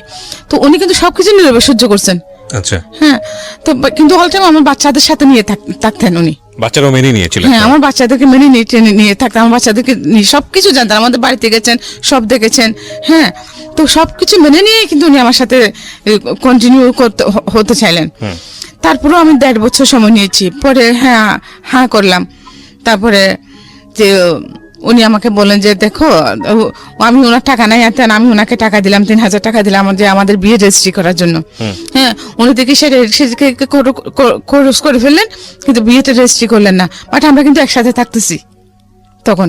আচ্ছা, তো রেজিস্ট্রি করলেন কিন্তু বিয়ে করলেন না? রেজিস্ট্রি করলো না, বিয়েটা রেজিস্ট্রি করে নাই। মানে বিয়ে করলো কিন্তু রেজিস্ট্রি হ্যাঁ, করলো না? হ্যাঁ। মানে জাস্ট কবুল বলাটা করলো ধর্মীয় বিধান অনুসারে, কিন্তু রেজিস্ট্রিটা করলো? রেজিস্ট্রিটা করে নাই। আচ্ছা। আমি ওর জন্য ওকে 3 বার টাকা দিয়েছি। হ্যাঁ, কিন্তু ও সেটা করে নাই। আচ্ছা। তখন ও আমাকে বলতো যে দেখো, তোমাকে আমাদের বাড়িতে নিয়ে যাব। হ্যাঁ, কিন্তু আমার একটা ছোট বোন আছে, ওটা LLB পড়তেছে, ওর একটা বিয়ে শাদী হয়ে যায়, তা না হলে এখন আমি যেহেতু গ্রামের পরিবেশ জানো তুমি, মানুষ যত শিক্ষিত হোক, হ্যাঁ, আমরা সংস্কার মুক্ত না, ওগুলো সমাজের লোকেরা বলবে যে আমি একটা বিবাহিতা মেয়েকে বিয়ে করেছি, এই সেই। তো আমি আচ্ছা ঠিক আছে, পরে তোমার ব্যাপারটা, আমার বোন বিয়ে হয়ে গেলে তোমাকে আমাদের বাড়িতে তুলবো। এরপর 2001 সালের দিকে ওর চাকরি হলো। 2002 সালে ও একটা ওই যে লোহা টোহা মারাজের স্টিল, কি বলে এগুলো, ঠিক আছে, সমস্যা নেই, যে কোনো একটা জায়গায় চাকরি। স্টিল বানাচ্ছে এগুলো, আচ্ছা। Rolling mill. আচ্ছা, রোলিং মিলের শোরুমে ওর চাকরি হলো, কাজ করে ভালো ইনকাম করতেছে। কিন্তু সাথে সাথে ও চেঞ্জ হয়ে গেছে। আর আমাকে বিয়ে করার আগে কিন্তু ওর সাথে একটা মেয়ের সাথে বেশ কয়েক বছর রিলেশন ছিল। মেয়ের মা ওকে দেয় না, উনি ওই মেয়ের বাড়িতে লজিং মাস্টার ছিলেন। তো ওইখানে পড়াতে মানে সম্পর্কটা হয়ে যায়, কিন্তু মেয়ের মারা মেনে নেয় নাই। উনি এগুলো আমাকে সব বলেছেন। তো ঠিক আছে, মেনে নেয় নাই। এরপরে ও মেয়েটার প্রতি উনি আবার ইনভলভ হয়ে গেছেন মেয়েটার সাথে। তো আমার একটা বদ অভ্যাস আছে কি, আমার অনেকগুলো ব্যাড হ্যাবিট আছে, তার মধ্যে একটা হলো কি যে আমি নিজের চোখে না দেখে বা নিজের কানে না শুনলে কখনো কারোর কথা বিশ্বাস করি না। এটা খুব ভালো অভ্যাস। এখন আমি এরকমই। আচ্ছা। তো ওরা আমাকে বলতো, আমি শুনতাম, বাট আমি কখনোই ওকে সার্চ করি না এটা নিয়ে। একদিন আমি এরপরে কিছুদিন আগে ওর যখন চাকরি হয়, তখন আমরা দুজনে একসাথে বেরিয়ে যেতাম। ও একদিকে চলে যেত, আমি একদিকে চলে যেতাম, দুজনের ওই দুদিকে। তারপরে আবার আসার সময় কিন্তু আমাকে ফোন করতো, অফিসে ফোন করতো। তো আমি বলতাম তুমি বের হচ্ছ, হ্যাঁ বের হতাম, তারপর দুজনে একসাথে আসতাম এরকম। তারপরে দেখে কি ও কিছুদিন যাবো তাই আমার সাথে যাচ্ছে না, একটা না একটা বাহানা দিয়ে বাসায় থেকে যাইতো। হ্যাঁ, মেয়েটাকে রাখার কিছুদিন মাস 2 পর থেকে। তারপরে আমি কিন্তু ওটা মাইন্ডে টোটালি ছিল না, কারণ আমার মতো একজন ওয়াইফ থাকতে যে এইরকম একটা মেয়ের দিকে চোখ দেবে প্রশ্নই আসে না। আচ্ছা। এটা আমি বিশ্বাস করতাম না। কারণ হ্যাঁ, আমি হতে পারে আমি পড়ালেখা কম, বাট আমি যেহেতু বিভিন্ন রকম মানুষের সাথে আমি যে স্মার্ট কম ছিলাম না, কথাবার্তা সব দিক দিয়ে আমি মোটামুটি ভালোই তো ছিলাম, ওর জন্য পারফেক্ট ছিলাম। হ্যাঁ, আমাকে দেখলে তো এখন পর্যন্ত কেউ বলে যে আমার এত দুঃখ কষ্ট বা আমি গরিব, এটা কেউ বিশ্বাস করতে চায় না। হ্যাঁ, যে আমার অ্যাটিটিউড দেখে মনে হয় আমি গরিব, এটা মনে হয় না, এটা কেউ বিশ্বাস করে না। ওই দিন আমার বাংতি টাকা ছিল না, গাড়ি ভাড়া দিব যে, তো আমি কিছু দূর এসে গেটের কাছাকাছি এসে আবার ফিরে গেলাম। ফিরে গিয়ে যে মানে গেছি, মানে ওর থেকে টাকা নিবো আর কি, খুচরা টাকা নিবো গাড়ি ভাড়া দেওয়ার জন্য। তো দরজা তো এমনি আবজানো ছিল, হুক লাগানো, ঠেলা দিয়েছি ঢুকে, যে আমার ছেলে মেয়ে দুটোটা ভিতর রুমে, সামনের রুমে দেখি ও মেয়েটাকে জড়িয়ে ধরে চোখ বন্ধ করে আছে, মেয়েটা ওকে জড়িয়ে ধরে দাঁড়িয়ে আছে দুজনে। আমার বাসার কাজের মেয়ে? হ্যাঁ, আমার বাসার কাজের মেয়ে আর আমার হাজবেন্ড। হ্যাঁ, একজন একে অপরকে জড়িয়ে ধরে দাঁড়িয়ে আছে, দুজনের চোখ বন্ধ। তখন মানে আমার মাথা ঘুরে উঠছে। তা আমি ওকে নাম ধরে ডাক দিলাম, ডাক দেওয়ার সাথে সাথে ও চমকে মেয়েটাকে ছেড়ে, যে মেয়েটাও মাথা নিচু করে দাঁড়িয়ে থাকছে। ও প্রথমে কিছু বলছে, তোর ছেলে বলছে যে তুই আমাকে চেক দিতে আসছিস না, বাট ওটা কিন্তু আমার মাইন্ডে, আমি কিছু টাকার জন্য। তারপরে এটা বলে ও কি করছে, আমাকে এরকম করে ধরে ধাক্কা দিচ্ছে যে আমি নিচে পড়ে গেছি সিঁড়ি থেকে, সাথে সাথে অজ্ঞান হয়ে গেছে। আমার এখানে প্রচন্ড আঘাত লাগছিল। তারপর ও কিন্তু আমাকে প্রচন্ড টর্চার করতো, খুব বেশি মারতো। তারপর আমি ওকে প্রচন্ড রকম ভালোবাসতাম, আমাকে যেরকম মারতো ওরকম ভালোবাসতো। ভালোবাসাটা আমি ওর কাছে শিখেছিলাম। ভালো আমাকে মারার কারণ হচ্ছে ও আমাকে খুব সন্দেহ করতো। তো এই ঘটনার পরে কি দাঁড়ালো, কি করলেন? এই ঘটনার পরে তো ওটা আমাকে ওই অবস্থার মধ্যে ফেলে পাশে বাসায় একজন লোককে সহ দৌড়ে নিয়ে আমাকে বাসায় ঢুকে দিচ্ছে। বাসায় ঢুকে দিয়ে ওর চাকরিতে চলে গেছে। তো তারপরে আমার 11টার দিকে যখন আমার সেন্স আসছে, তখন দেখি কি আমার ছেলে মেয়ে দুইটা আমার বুকের উপর পড়ে আছে, ঝুঁকি আছে আমার মুখের দিকে। তারপরে আমি অ্যাপ্রন পড়তাম অফিসে যাওয়ার সময়, আমি হ্যাঁ। তো ওইভাবেই আমি উঠলাম, ওঠার পরে ওদেরকে জিজ্ঞেস করছি, ওরা বলছে যে ওরা আব্বু ডাকতো। আচ্ছা। হ্যাঁ, ওটা আব্বু তো চলে গেছে। তখন ওই দিন কিন্তু আমার ওখানে মিটিং ছিল, ইমার্জেন্সি মিটিং, যে বাইরে থেকে ইন্ডিয়া থেকে ডেলিগেট আসবে। হ্যাঁ, তারপরে আমি চলে গেলাম। চলে যাওয়ার পরে আমাকে বস খুব রাগারাগি করলেন, তো আপনি কি হয়েছে আপনার? কিন্তু ও যে আমাকে টর্চার করতো, ওইগুলো দাগ টাগ থাকতো, ওগুলো অফিসে সবাই জিজ্ঞেস করতো। আমি এখানে ব্যথা পাচ্ছি, সেখানে ব্যথা পাচ্ছি বলতাম। ও আমাকে টর্চার করার কারণটা হচ্ছে কি, আমাকে বিশ্বাস করতো না যে আমি সারাদিন জব করতাম, ওখান থেকে আসার পর আমাকে জিজ্ঞেস করতো কার সাথে কি করছি না করছি। অথচ আমাদের অফিসটা কিন্তু আপনাদের মতো এরকম ওপেন প্লেস। আচ্ছা। হ্যাঁ, সবার ডেস্ক আলাদা, বাট ওপেন প্লেস। ওকে। তারপরে সে বিশ্বাস করতো না। ওখানে তো এরকম কোনো সিকিউর প্লেসই নাই, শুধুমাত্র চেয়ারম্যান এমডি ওদের কেবিন গুলো ছাড়া। তারপরে সে আমাকে ডেলি একবার কোরআন শরীফ মাথা নিয়ে শপথ করাতো। শপথ করার পর তারপর তার বিশ্বাস হলো না, সে আমাকে খুব মারতো, অথচ নিজে সেসবের মধ্যে ইনভলভ। হ্যাঁ, এটা একটা ইন্টারেস্টিং বিষয়। আমি বলছি না এই ঘটনার পরে কিন্তু অনেক ঝামেলা তৈরি হয়ে যাবে না, এটা বলাটা উচিত হবে না। তারপরেও আমি আপনাদেরকে বলি, যিনি সন্দেহ করেন অনেক বেশি, তিনি সাইকিয়াট্রিক সমস্যার মধ্যে আছেন এবং তার দ্বারা ওই ধরনের কাজ হওয়ার প্রবণতাটাও অনেক বেশি। আপনারা যদিও বিষয়টিকে ভালোবাসা হিসেবে দেখি, যে তাকে অনেকেই মনে করে যে সন্দেহ করছে মানে আমাকে অনেক বেশি ভালোবাসে, সেজন্য কিন্তু তা না। সন্দেহ করে, রাইট, এটা কিন্তু এক ধরনের সমস্যা এবং এটা ভয়ানক রকমের সমস্যা, এবং এটার অবশ্যই কিওর হওয়া উচিত, কারণ সবচেয়ে বড় ভিকটিম কিন্তু সে নিজেই হয় যিনি সন্দেহ করেন। হ্যাঁ, বলেন। তারপরে এইরকমের মধ্যে মানে এইরকমই চলতেছে। তারপরে যখন আমি ওই অফিসে গেলাম, যে আমার মিটিং ছিল, আমাকে বস বকা দিলেন। তারপরে আমাদের ওখানে জিএম জন্য ছিলেন, ওনারা তো হায়ার এডুকেটেড, বাট ওনারা যে আমি খুব অল্প শিক্ষিত হওয়ার পরেও যে হিন্দি ইংলিশ গুলো মোটামুটি ভালো বলতে পারতাম। হ্যাঁ, তো একদিন এরকম মিটিং এর মধ্যে ইন্ডিয়া থেকে যে 4জন ডেলিগেট আসছে, ওদের সাথে কথা হলো, ম্যানেজার জিএম স্যার বুঝতে পারছিলেন না। দেন আমি বাংলায় ভাষণ করে দিচ্ছিলাম চেয়ারম্যান স্যারকে। তখন থেকে মানে এইরকম বিদেশি যেগুলো ডেলিগেটগুলো আসতো আমি হ্যান্ডেল করতাম। তো পরে আমি চেয়ারম্যানের পিএস হয়ে যাই। হ্যাঁ, মানে আমাকে পিএস করে নেন। তারপরে হ্যাঁ, ভালোই চলতেছে। কিন্তু তারপরে যখন দেখতেছে যে মানে ওর যখন টাকা পয়সা আসতেছে, হ্যাঁ, যে বাই দ্য ওয়ে আমি যেখানে চাকরি করতাম, হ্যাঁ, ওখানকার চেয়ারম্যান কিন্তু ওখানে কেউ বিশ্বাস করতেন আমার বিয়ে হয়েছে। আচ্ছা। ওখানে যিনি চেয়ারম্যান ছিলেন, উনি বাংলাদেশের একজন খুবই পরিচিত ফিগার, আমি নাম বলছি না, এখনো আছেন। তো ওনার 3টা ছেলে। তো ওনার এখানে তো লন্ডন, আমেরিকা, এখানে বাংলাদেশ, তো ওনার বাড়ি সব আছেই, ওনার বিভিন্ন দেশে ওনার বিজনেস আছে। তো উনি আমাকে দেখে, আমার এই দেখে ওনার ভালো লাগলো, উনি আমাকে আমাদের ইয়েকে বললেন, আমাদের একজন মার্কেটিং ম্যানেজারকে বললেন আমাকে বিয়ে করার কথা। ওনার সিটিং এর মধ্যে যে ওনার বাড়ির ওনার এসে যেগুলো আছে উনি আমার নামে করে দিবেন, এবং আমার ছেলে মেয়ে দুটো বিয়ে করে দিবেন, আমার নামে করে দিবেন, আমি যেন ওনাকে বিয়ে করতে রাজি হই। ওনার 3টে ছেলে, কোনো মেয়ে নাই। তো আমি বলি যে না, আমি তখন তো ওনাকে ভালোবাসি, আমার আমি রাজি হই নাই। এবং আমার এরকম অনেক, তখন যখন আমি সিটিতে আসি আমার অনেক এরকম ইয়ে ছিল, কিন্তু আমি কখনো ওইদিকে ফিরে তাকাইনি। এগুলো আমি আবার ওর সাথে শেয়ার করতাম। তো এই কারণে কিনা জানি না, সে আমাকে কিন্তু প্রচুর সন্দেহ করতো এবং টর্চারও করতো। ডেলি একবার কোরআন শরীফ মাথা নিয়ে শপথ করাতো, তারপরে বিশ্বাস করতো না। তো এই আমার ছেলে কিন্তু ওই জিনিসটা ওর মাথার মধ্যে ঢুকে গেছে। এবং কি আমি যখন বাড়িতে যেতাম, হ্যাঁ, আমার হাজবেন্ড ওর সাথে যে পাবলিক বুথ থেকে কথা বলতাম, মোবাইল ছিল না, ওর মোবাইল ছিল, আমার ছিল না। পাবলিক বুথে গিয়ে ওর সাথে কথা বলতাম, বা ফোন বাসায় নিয়ে যেত, মোবাইল বাসায় নিয়ে যেত, এরকম।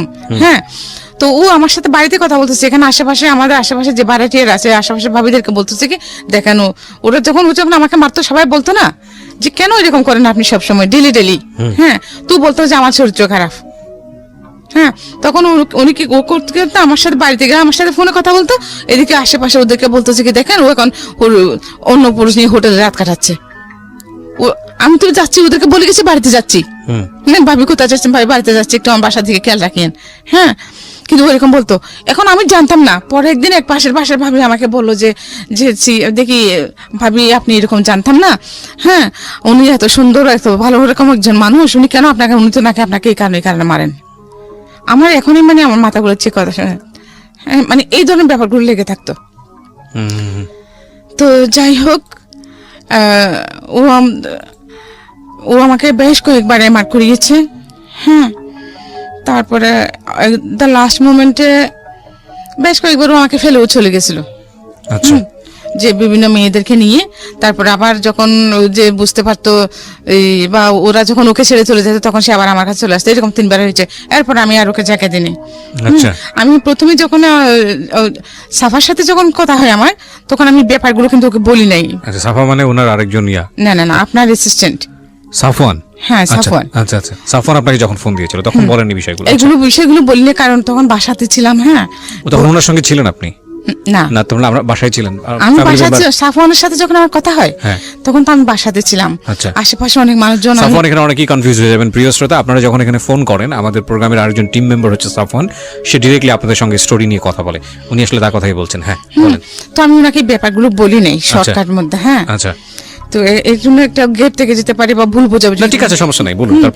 তারপরে ও কিন্তু বাচ্চা নিতে চাইতো না। আমাকে আশেপাশে সবাই বলতো যে ভাবি একটা বাচ্চা নেন, তা না হলে একটু যে কোনো সময় আপনাকে ছেড়ে চলে যাবে, এই যে এরকম করতেছে। কিন্তু যতবারই আমি কনসেপ্ট করতাম, ও আমাকে এমআর করে ফেলতো। হ্যাঁ, তারপরে এট দ্য লাস্ট মোমেন্টে আমার মেয়েটা, আমি যখন কনসেপ্ট করি, আমার মেয়েটা হয়, তখন ও আগের যে ওর ইয়ে ছিল, লাভার ছিল মেয়েটা, ওর সাথে ইয়ে হয়েছে, অ্যাড হয়েছে। হ্যাঁ, তখন ও তখনও চেয়েছিল আমাকে, অনেক ওষুধপত্র খাওয়াছিল ওটা নষ্ট হয়ে যাওয়ার জন্য, কিন্তু আল্লাহর কি হুকুম হয় নাই। তারপর যখন আমি 5 মাসে প্রেগনেন্ট, তখন সে আবার আমাকে ফেলে চলে যায় ওই মেয়েটার কারণেই। ওই মেয়ের ভাই, ওরা যখন ও কি করছে, ওই মেয়ের গার্ডিয়ানরা কি করছে, ও ওদেরকে বলছে যে বিয়ে করে নাই। হ্যাঁ, তা আমি যখন আমি খবর পাচ্ছি, তখন আমি ওদের বাড়িতে ফোন করছি। আচ্ছা। মেয়ের বাড়িতে, তখন ও মেয়ে বিশ্বাস করে না আমার কথা, বলছে উনি যদি তোমার হাজবেন্ড হয়, তাহলে তুমি ওনাকে নিয়ে আমার বাড়িতে আসো। আচ্ছা, আমি কেন তোমার বাড়িতে আসবো? তোমার যদি প্রয়োজন হয়, তুমি নিজে এসে জাস্টিফাই করে যাও। তোমার প্যারেন্টসদেরকে নিয়ে এসে তুমি জাজ করো, আমার কি দরকার? আসছেন। তারপর ওনার ওয়াইফ, তারপর ওই যে মেয়েটা, মেয়ে সহ মেয়ের বড় ভাই, মেয়ের মা, হ্যাঁ, মেয়ের বোন, সবাইকে নিয়ে আসছে। আচ্ছা। 2বার আসছে। এখন দ্বিতীয়বারের মধ্যে কি করছে, তখন সন্ধ্যাবেলা ছিল, দ্বিতীয়বারের মধ্যে ওনারাও বসে আসছে আমার বাসায়। হ্যাঁ, ওই সময় আমার হাজবেন্ড আসছে। আসে যখন ওদেরকে দেখছে, উনি পিছনে তো উড়ে পালা গেছে। হ্যাঁ, তারপর ওরা দেখছে, ওরা বিশ্বাস করছে তখন যে হ্যাঁ, এটা আসলে তোর মিথ্যে বলেছিলেন। তখন ওই মেয়েটাও বিশ্বাস করছে। হ্যাঁ, তারপর ও মেয়ের সাথে ও মেয়ে আর ওকে বিয়ে করে নেয়। এখন ও কি করছে, আমাকে ছেড়ে চলে গেছে। আপনার হাজবেন্ড? আমাকে ছেড়ে চলে গেছে। তখন আমি কি করবো? আমার তো তখন চাকরিও ছেড়ে দিয়েছি, যেহেতু আমাকে সন্দেহ করে এগুলো নিয়ে। তখন ও বলছে চাকরি ছেড়ে দে তুই, তাহলে তোকে সন্দেহ করবে না। ওকে, ঠিক, আমি আমার সংসারের খাতে আমি চাকরি ছেড়ে দিলাম, বাসাতে আছি পার্মানেন্টলি। তারপর যখন এখনো আমাকে ফেলে চলে গেছে, আমার তো কিছু, আমি কিভাবে চলবো? তারপরে যাই হোক, আমার কিছু সঞ্চয় ছিল, ও যখন চলে গেছে, আমার মেয়ে, আমি তখন 5 মাসে প্রেগনেন্ট। আমি একটা রেলওয়ে কলোনিতে একটা সাবলেটে একটা ছোট রুম নিলাম। ওরগুলো তো সরকারি কোয়ার্টার, ওরা একরকম সাবলেট দেয়। ওখানে আমি একটা সস্তার মধ্যে একটা ছোট রুম নিয়ে আমার বাচ্চাগুলো নিয়ে ওখানে থাকলাম। পরে আমার মেয়েটা এটা হলো। মেয়ে হওয়ার পরেও অনেকদিন সে কোনো খোঁজখবর নেয় নাই। 2 বছর পর্যন্ত অনেক কষ্ট করছি মেয়েকে নিয়ে, মানুষের বাড়িতে কাজ পর্যন্ত করেছি। তারপর মেয়ে যখন একটু বড় হলো, তখন আমার বড় মেয়ের কাছে ওকে রেখে দেন আমি আবার চাকরিতে ঢুকলাম। ওকে। আবার চাকরিতে ঢুকলাম। তখন তো আমার ওই চাকরিটা তো চলে গেছে। দেন আমি আবার একটা পত্রিকা দেখে পত্রিকা বিজ্ঞাপন দেখে আমি আবার একটা গ্রুপ অফ কোম্পানিতে জয়েন করলাম। হ্যাঁ, তো ওখানে আমি টেলিফোন অপারেটর হিসেবে জয়েন করি। পরবর্তীতে ওইখানেও যে আমার পারফরমেন্স আল্লাহর রহমতে খুব ভালো হওয়ার কারণে আমি পরবর্তীতে ওখানেও আমি চেয়ারম্যানের পিএস হই। আমার ওই গ্রুপ অফ কোম্পানির চেয়ারম্যানের পিএস হই আমি পরে। ওনারাও পরিচিত, যে মোস্তাফা গ্রুপ অফ ইন্ডাস্ট্রিজ, সিনভেন্ডের যে সৌদিয়া গাড়িটারি আছে, ওগুলার তো আগ্রাবাদ ওনাদের নিজস্ব। আমি ওখানে করতাম, প্রথমে টেলিফোন অপারেটর হিসেবে ঢুকি, তারপরে যে ওখানে পিএস হই। আচ্ছা। হ্যাঁ, তো ওখানে আমার অফিসে কিন্তু সবার সাথে, আমার কলিগদের সাথে খুব ভালো সম্পর্ক। জি। হ্যাঁ, আমার কোনো ফল ছিল না, কখনো যে ফল থাকলে তারপরও যে মাঝে মধ্যে কাজকর্মে তো ভুল হয়, তারপরে কিন্তু ওরা সেটা নিত না তেমন একটা। কিন্তু আমি আমার কাজের প্রতি সবসময় খুব আন্তরিক ছিলাম। সকাল 5টায় ঘুম থেকে উঠতাম, উঠে নামাজ কালাম পড়ে নাস্তা বানাতাম বাচ্চাদের জন্য, হ্যাঁ, রান্না বান্না করতাম, তারপর ওদেরকে তুলে যারটা সবগুলো রেডি করে দিয়ে দেন আমি 8:30 পৌনে 9টার মধ্যে বাসা থেকে বেরিয়ে যেতাম। আচ্ছা, হ্যাঁ, আমার বাচ্চারাও নিজে নিজে আল্লাহর রহমতে পড়ালেখা করতো। আমার মেয়ে স্কুলে যেহেতু এটা ছোট ছিল, ছোট মেয়েটা, তো আমার বড় মেয়ে ওকে নিয়ে অনেক কষ্ট করেছে। আমার বড় মেয়ে ওর সাথে ওকে নিয়ে স্কুলে চলে যাইতো, স্কুলে নিত, ওকে বাসায় রেখে পড়তো, অনেক কষ্ট করেছে আমার বাচ্চারা। তারপরে পড়ালেখা মাঝে মধ্যে গ্যাপও গেছে, ওর ক্লাস 9-এ 1 বছর ওর গ্যাপ গিয়েছিল। হ্যাঁ, এখন যে আমার যে ওই মেয়েটাকে নিয়ে তো টেনশনে, ওর একটা পরিচয় তো আছে, কিন্তু ওর বাবা তো ওকে পরিচয় দিচ্ছে না। কার বাবা? এই যে মেয়ে ছোটটার পরিচয় দিচ্ছে না। হ্যাঁ, ওর বাবা তো ওকে পরিচয় দিচ্ছে না, যে ও আমাকে ওর ফ্যামিলিতে নেয় না, বাট ও আমায় ওর সবকিছু আমি চিনি জানি। হ্যাঁ, তো ও কিন্তু মানে পরিচয় দিচ্ছে না বলতে আমি যেটা বুঝিয়েছি, যেহেতু আপনার সঙ্গে ওই কাবিনের রেজিস্ট্রি যদি করেনি, ওইটা কারণে সে কারণে পরিচয় দিচ্ছে। ও কিন্তু আমাকে 3বার কোরআন শরীফ মাথা নিয়ে শপথ করছে, আমাকে কখনো ছেড়ে যাবে না। আর আমাকে প্রথমে আগে যেখানে বিয়ে করছে, বলে রাখি প্রিয় শ্রোতা, প্রত্যেকটা মানুষই সুন্দর, সৃষ্টিকর্তা নিপুণ হাতে তাদেরকে তৈরি করেছেন, প্রত্যেকটা মানুষই তার নিজ কর্মে সুন্দর, কিন্তু বাহ্যিক রূপটা যদি কোনো ফ্যাক্ট হয়, আমি এভাবেই বলতে চাই, বাহ্যিক রূপটা যদি কোনো ফ্যাক্ট হয়, তাহলে উনি যে মেয়ের গল্পটা এই মুহূর্তে বলছেন, ওনার সবচেয়ে ছোট মেয়ে, ওনাকে আমি দেখেছি, উনি এসেছেন স্টুডিওতে, মাশাআল্লাহ, মানে she is absolutely amazing, she is beautiful, খুবই সুন্দর দেখতে। হ্যাঁ, বলেন। তারপরে এর মধ্যে উনি তো আমাকে ফেলে চলে গেছেন না, আমি হয়তো কষ্ট করে আমার বাচ্চাদেরকে আমি বড় করতেছি। আমার বড় মেয়ের কি অবস্থা? আমার বড় মেয়ে তো এখন কলেজে পড়তেছে, ইউনিভার্সিটিতে পড়তেছে, বেসরকারি ভার্সিটিতে, বিবিএ 2nd সেমিস্টার। তো পাশাপাশি একটা জবও করতেছে, তো সংসার চালাচ্ছে।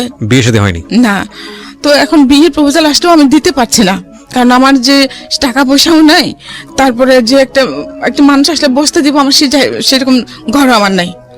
হ্যাঁ, কারণ আমাকে দেখলে কেউ বলে না আমি গরিব, আমার মেয়েদেরকে দেখলেও কেউ বলে না সেটা।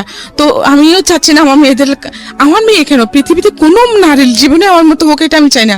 আমি আল্লাহর কাছে প্রত্যেক দিন প্রার্থনা করি যে আল্লাহ, আমার মতো পাপী এই পৃথিবীর বুকে আর কেউ নেই।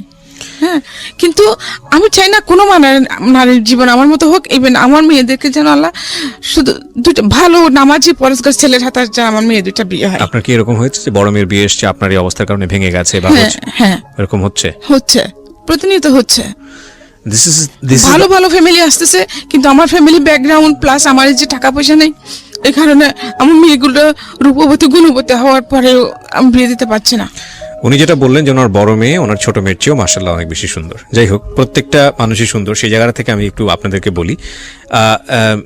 দেখুন, গল্পের 2টা জায়গা, একটা হচ্ছে যে ভয়ঙ্কর রকমের ফাইটের জায়গা হচ্ছে হলো ওনার নিজের, উনি নিজে কোনোভাবে নিজেকে কম্প্রোমাইজ করেননি, বা কম্প্রোমাইজ বলতে অন্যায়ের কাছে মাথা নত করেননি, সে অবস্থায় তিনি উঠে পড়ে যেভাবেই পারুক সামনের দিকে এগিয়েছেন। এখন অদ্ভুত ব্যাপার হচ্ছে, সেখানেও তাকে ভয়ঙ্কর রকমভাবে এক্সট্রিম লেভেলে স্যাক্রিফাইস করতে হয়েছে, এবং সেটা তিনি করতে বাধ্য ছিলেন, নিজ ইচ্ছায় কখনো করেননি, অন্যায় পথে পা বাড়েননি। এই মানুষটি আজকে যে জায়গাটায় এসছেন, সেখানে তিনি 3টা ছেলে মেয়েকে মানুষ করেছেন, বিশেষ করে তার 2টো মেয়ে এবং একটা ছেলে, তাই তো? আপনার 2টো মেয়ে, একটা ছেলে, তাই তো?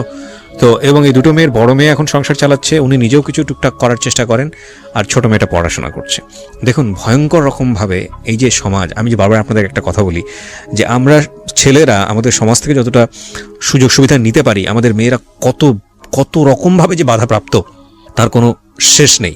এখন দেখুন, এই মেয়েটার বিয়ের ক্ষেত্রে একটা বড় সমস্যা, সেটা কি? সেটা হচ্ছে যে এই যে ভদ্রমহিলা, তার যে ফ্যামিলি ব্যাকগ্রাউন্ড বা তার যে স্ট্রাগল, সেই জায়গাটিতে যেটা বলে যে ব্রোকেন ফ্যামিলিতে বড় হয়েছে বা যেটাই হোক না কেন, এটা আমাদের সমাজের এখন একটা অনেক বড় দৃষ্টিভঙ্গিজনিত সমস্যা, এবং সে কারণে ওনার মেয়ের বিয়েটা ভেঙে যাচ্ছে। কি অদ্ভুত বিষয়! আপনি পুরো গল্পটা আজকে এখানে বললেন, আমি আসলে বললে তো কোনো কিছু হবে না, তবে এটা ঠিক যে আমি খুব ধর্মভীরু একজন মানুষ, কতটুকু পালন করতে পারি জানি না, তবে আমি বিশ্বাস করি প্রত্যেকটা মানুষের জন্য আল্লাহ তার বেস্টটা নির্ধারণ করে রেখেছেন। সো আপনি আল্লাহর উপর তাওয়াফ করেন, এবং নিশ্চয়ই আমি বিশ্বাস করি, আজকে তো অসংখ্য মানুষ এটা শুনেছে, আমি জানি অনেকে বিয়েও করার জন্যই আমাদের স্টেশনে যোগাযোগ করবে। আমি তাদেরকে নিরুৎসাহিত করছি এই কারণে যে আমরা আসলে এই ধরনের কমিউনিকেশন করি না। আমরা একটা গল্প প্রচার করি মানুষকে এইভাবে মোটিভেট করার জন্য, যে গল্পটা শুনে যেন নিজের জীবনে সে পরিবর্তন আনে in a positive sense. So আমরা এটা আপনাকে উৎসাহিত করছি না। তবে একটা বিষয় আমাদের না বললেই নয়, সেটা হলো যে যেটা আমি বলছিলাম যে সৃষ্টিকর্তা আমাদের জন্য ভালো কিছু নির্ধারণ করে রেখেছেন। আপনার বরং এক অর্থে ভালো হচ্ছে যে কেউ যদি এসে আপনার সবকিছু জেনে চলে যাচ্ছে, আমি মনে করি ভালো হচ্ছে। সে যদি আপনার মেয়ের চেহারা দেখে হোক বা যে কোনো কারণেই হোক দ্বিধাদ্বন্দ্বে ভুগে শেষ পর্যন্ত বিয়ে করার পরে যদি পরবর্তীতে এটা effect করবে। তখন ভয়ানক রকম ভাবে, তার চেয়ে বরং আমার মনে হয় যে আপনি ভালো মানুষের জন্য ওয়েট করাটাই বেটার। আপনি আল্লাহর উপর তাওয়াফ করেন এবং নিশ্চয়ই আপনার জন্য ভালো কিছু হবে, এটা আমি ইনশাআল্লাহ। বিশ্বাস করি। হ্যাঁ, কারণ আপনার মেয়েরা যথেষ্ট পরহেজগার এবং আপনি যেটা বলছিলেন যে নামাজ কালাম করে, শুধু তাই নয় যে তাদেরকে আপনি কখনোই আপনি যে বিপদের মধ্যে দিয়ে গেছেন তাদেরকে আপনি সে আঁচটা দিতে দেননি। Right right. তো এদিক থেকে আমার মনে হয় যে আপনাকে যিনি রেসপেক্ট করতে পারবেন, ভালোবাসতে পারবেন, শ্রদ্ধা করতে পারবেন, এরকম ছেলেই যেন আপনার মেয়ের জামাই হয়, এইটুকুই শুধু আমি বলতে পারি। যে আমার চাওয়া ওঠাই যে আমি দোয়া করি মন প্রাণ উজাড় করে। জি, আপনার যদি শেষের দিকে কিছু বলার থাকে। হ্যাঁ, আমার চাওয়া ওইটাই যে আমি তো এখন অসুস্থ হয়ে গেছি, ঠিক চিকিৎসা করতে পারি না, ওষুধপত্র খেতে পারছি না। হ্যাঁ, তো আমার একটা মাত্র মেয়ে যে চাকরি করতেছে, ও কোন দিকে সামলাবে? জি, হ্যাঁ, এত কিছু টাকা দেওয়া সম্ভব না। তারপর আল্লাহ পাকের অশেষ রহমত যে একটা বর্তমান ছেলেরা যেখানে একটা ছেলে যেখানে এসব করতে পারে না, একটা ফ্যামিলি ধরে রাখতে পারে না, সেখানে আমার মেয়েটা দুটো মানুষকে ধরে রেখেছে, নিশ্চয়ই একটা ফ্যামিলি ধরে রেখেছে। যে এই বয়সে ওর ফ্রেন্ডরা সবাই কি মজা মাস্তি করতেছে কলেজ ইউনিভার্সিটিতে, কিন্তু আমার মেয়েটা শুধুমাত্র তার পড়ালেখা এবং তার জব কিভাবে সে তার ফ্যামিলিটাকে সেট আপ করবে, সারাক্ষণ তার এই চিন্তাটা। মাশাআল্লাহ, ভেরি গুড। আমি মন প্রাণ উজাড় করে দোয়া করি। জি, কিন্তু আমাদের সমাজে দেখেন, আমার এখন 100% শিক্ষিত। যে কি করছে জানো, উনি বিবিএ পড়ছে। জি, বিবিএ সেকেন্ড সেমিস্টার। ওকে। তারপরে শিক্ষিত না, 100% শিক্ষিত এখন। তো ওরা সবাই শিক্ষিত সমাজ, শিক্ষিত ছেলেরা, ওরা যারা প্রপোজাল নিয়ে আসে মেয়ের জন্য, মেয়ের বিয়ের জন্য, আপনার কথা জেনে, ফ্যামিলি ব্যাকগ্রাউন্ড জেনে পিছিয়ে যায়। তো এটা কেমন কথা? ওর এই শিক্ষার আর কি মূল্য থাকলো? যদি আমি সিঙ্গেল মাদার বলে, আমি যে এতটা স্ট্রাগল করে, আমি এত কষ্ট করেছি, আমি কখনো অন্যায় কাজ কিছু করি নাই, জানো তো, আমার জানা মতো আমি কখনো কোনো অন্যায় করি নাই। হ্যাঁ, এমনকি আমি যখন পত্রিকায় কাজ করেছি, ওখানে গোল পাচা নিয়ে আমি একটা রিপোর্ট করছিলাম। গোল নিয়ে, বাংলাদেশে গোল পাচা। হ্যাঁ, তো 2 মাস লেগেছিল। 2 মাস আমি ওই কাজটার পিছনে বিয়ে করেছি। এট দ্য ফাইনাল মোমেন্টে আমি রিপোর্টটা প্রকাশ করতে পারলাম না। হ্যাঁ, কারণ আমি যার বিরুদ্ধে আমি কাজটা করেছি, যাকে নিয়ে রিপোর্টটা করেছি, হ্যাঁ, উনি আমাকে মোটা অ্যামাউন্টের একটা কোর্স দিতে চেয়েছিলেন, আমি নিয়ে নেই। হ্যাঁ, তো পরে ওটা আমি যার কাছে যাব, আমার যে চেয়ারম্যান উনি নিয়েছেন, আর তার ডাবল নিয়েছেন, নিয়ে উনি আমার রিপোর্টটা করেন নাই, করতে দেন নাই। দেন আমি ওই রাগের উপরে ওই চাকরিটা ছেড়ে দিয়েছি। হ্যাঁ, তখন উনি আমাকে বলছেন যে আমার দরজা তোমার জন্য সবসময় খোলা থাকবে, তুমি আসতে পারো। এবং আমি এখনো পর্যন্ত ওখানে 11,747 টাকা পাই, ওটার জন্য আমি যাই নাই। তো আমি চলে এসেছি। আমি ওনাকে এই কথাটা বলে আসছি যে আমি খোলা দরজা দিয়ে ঢুকি না, যে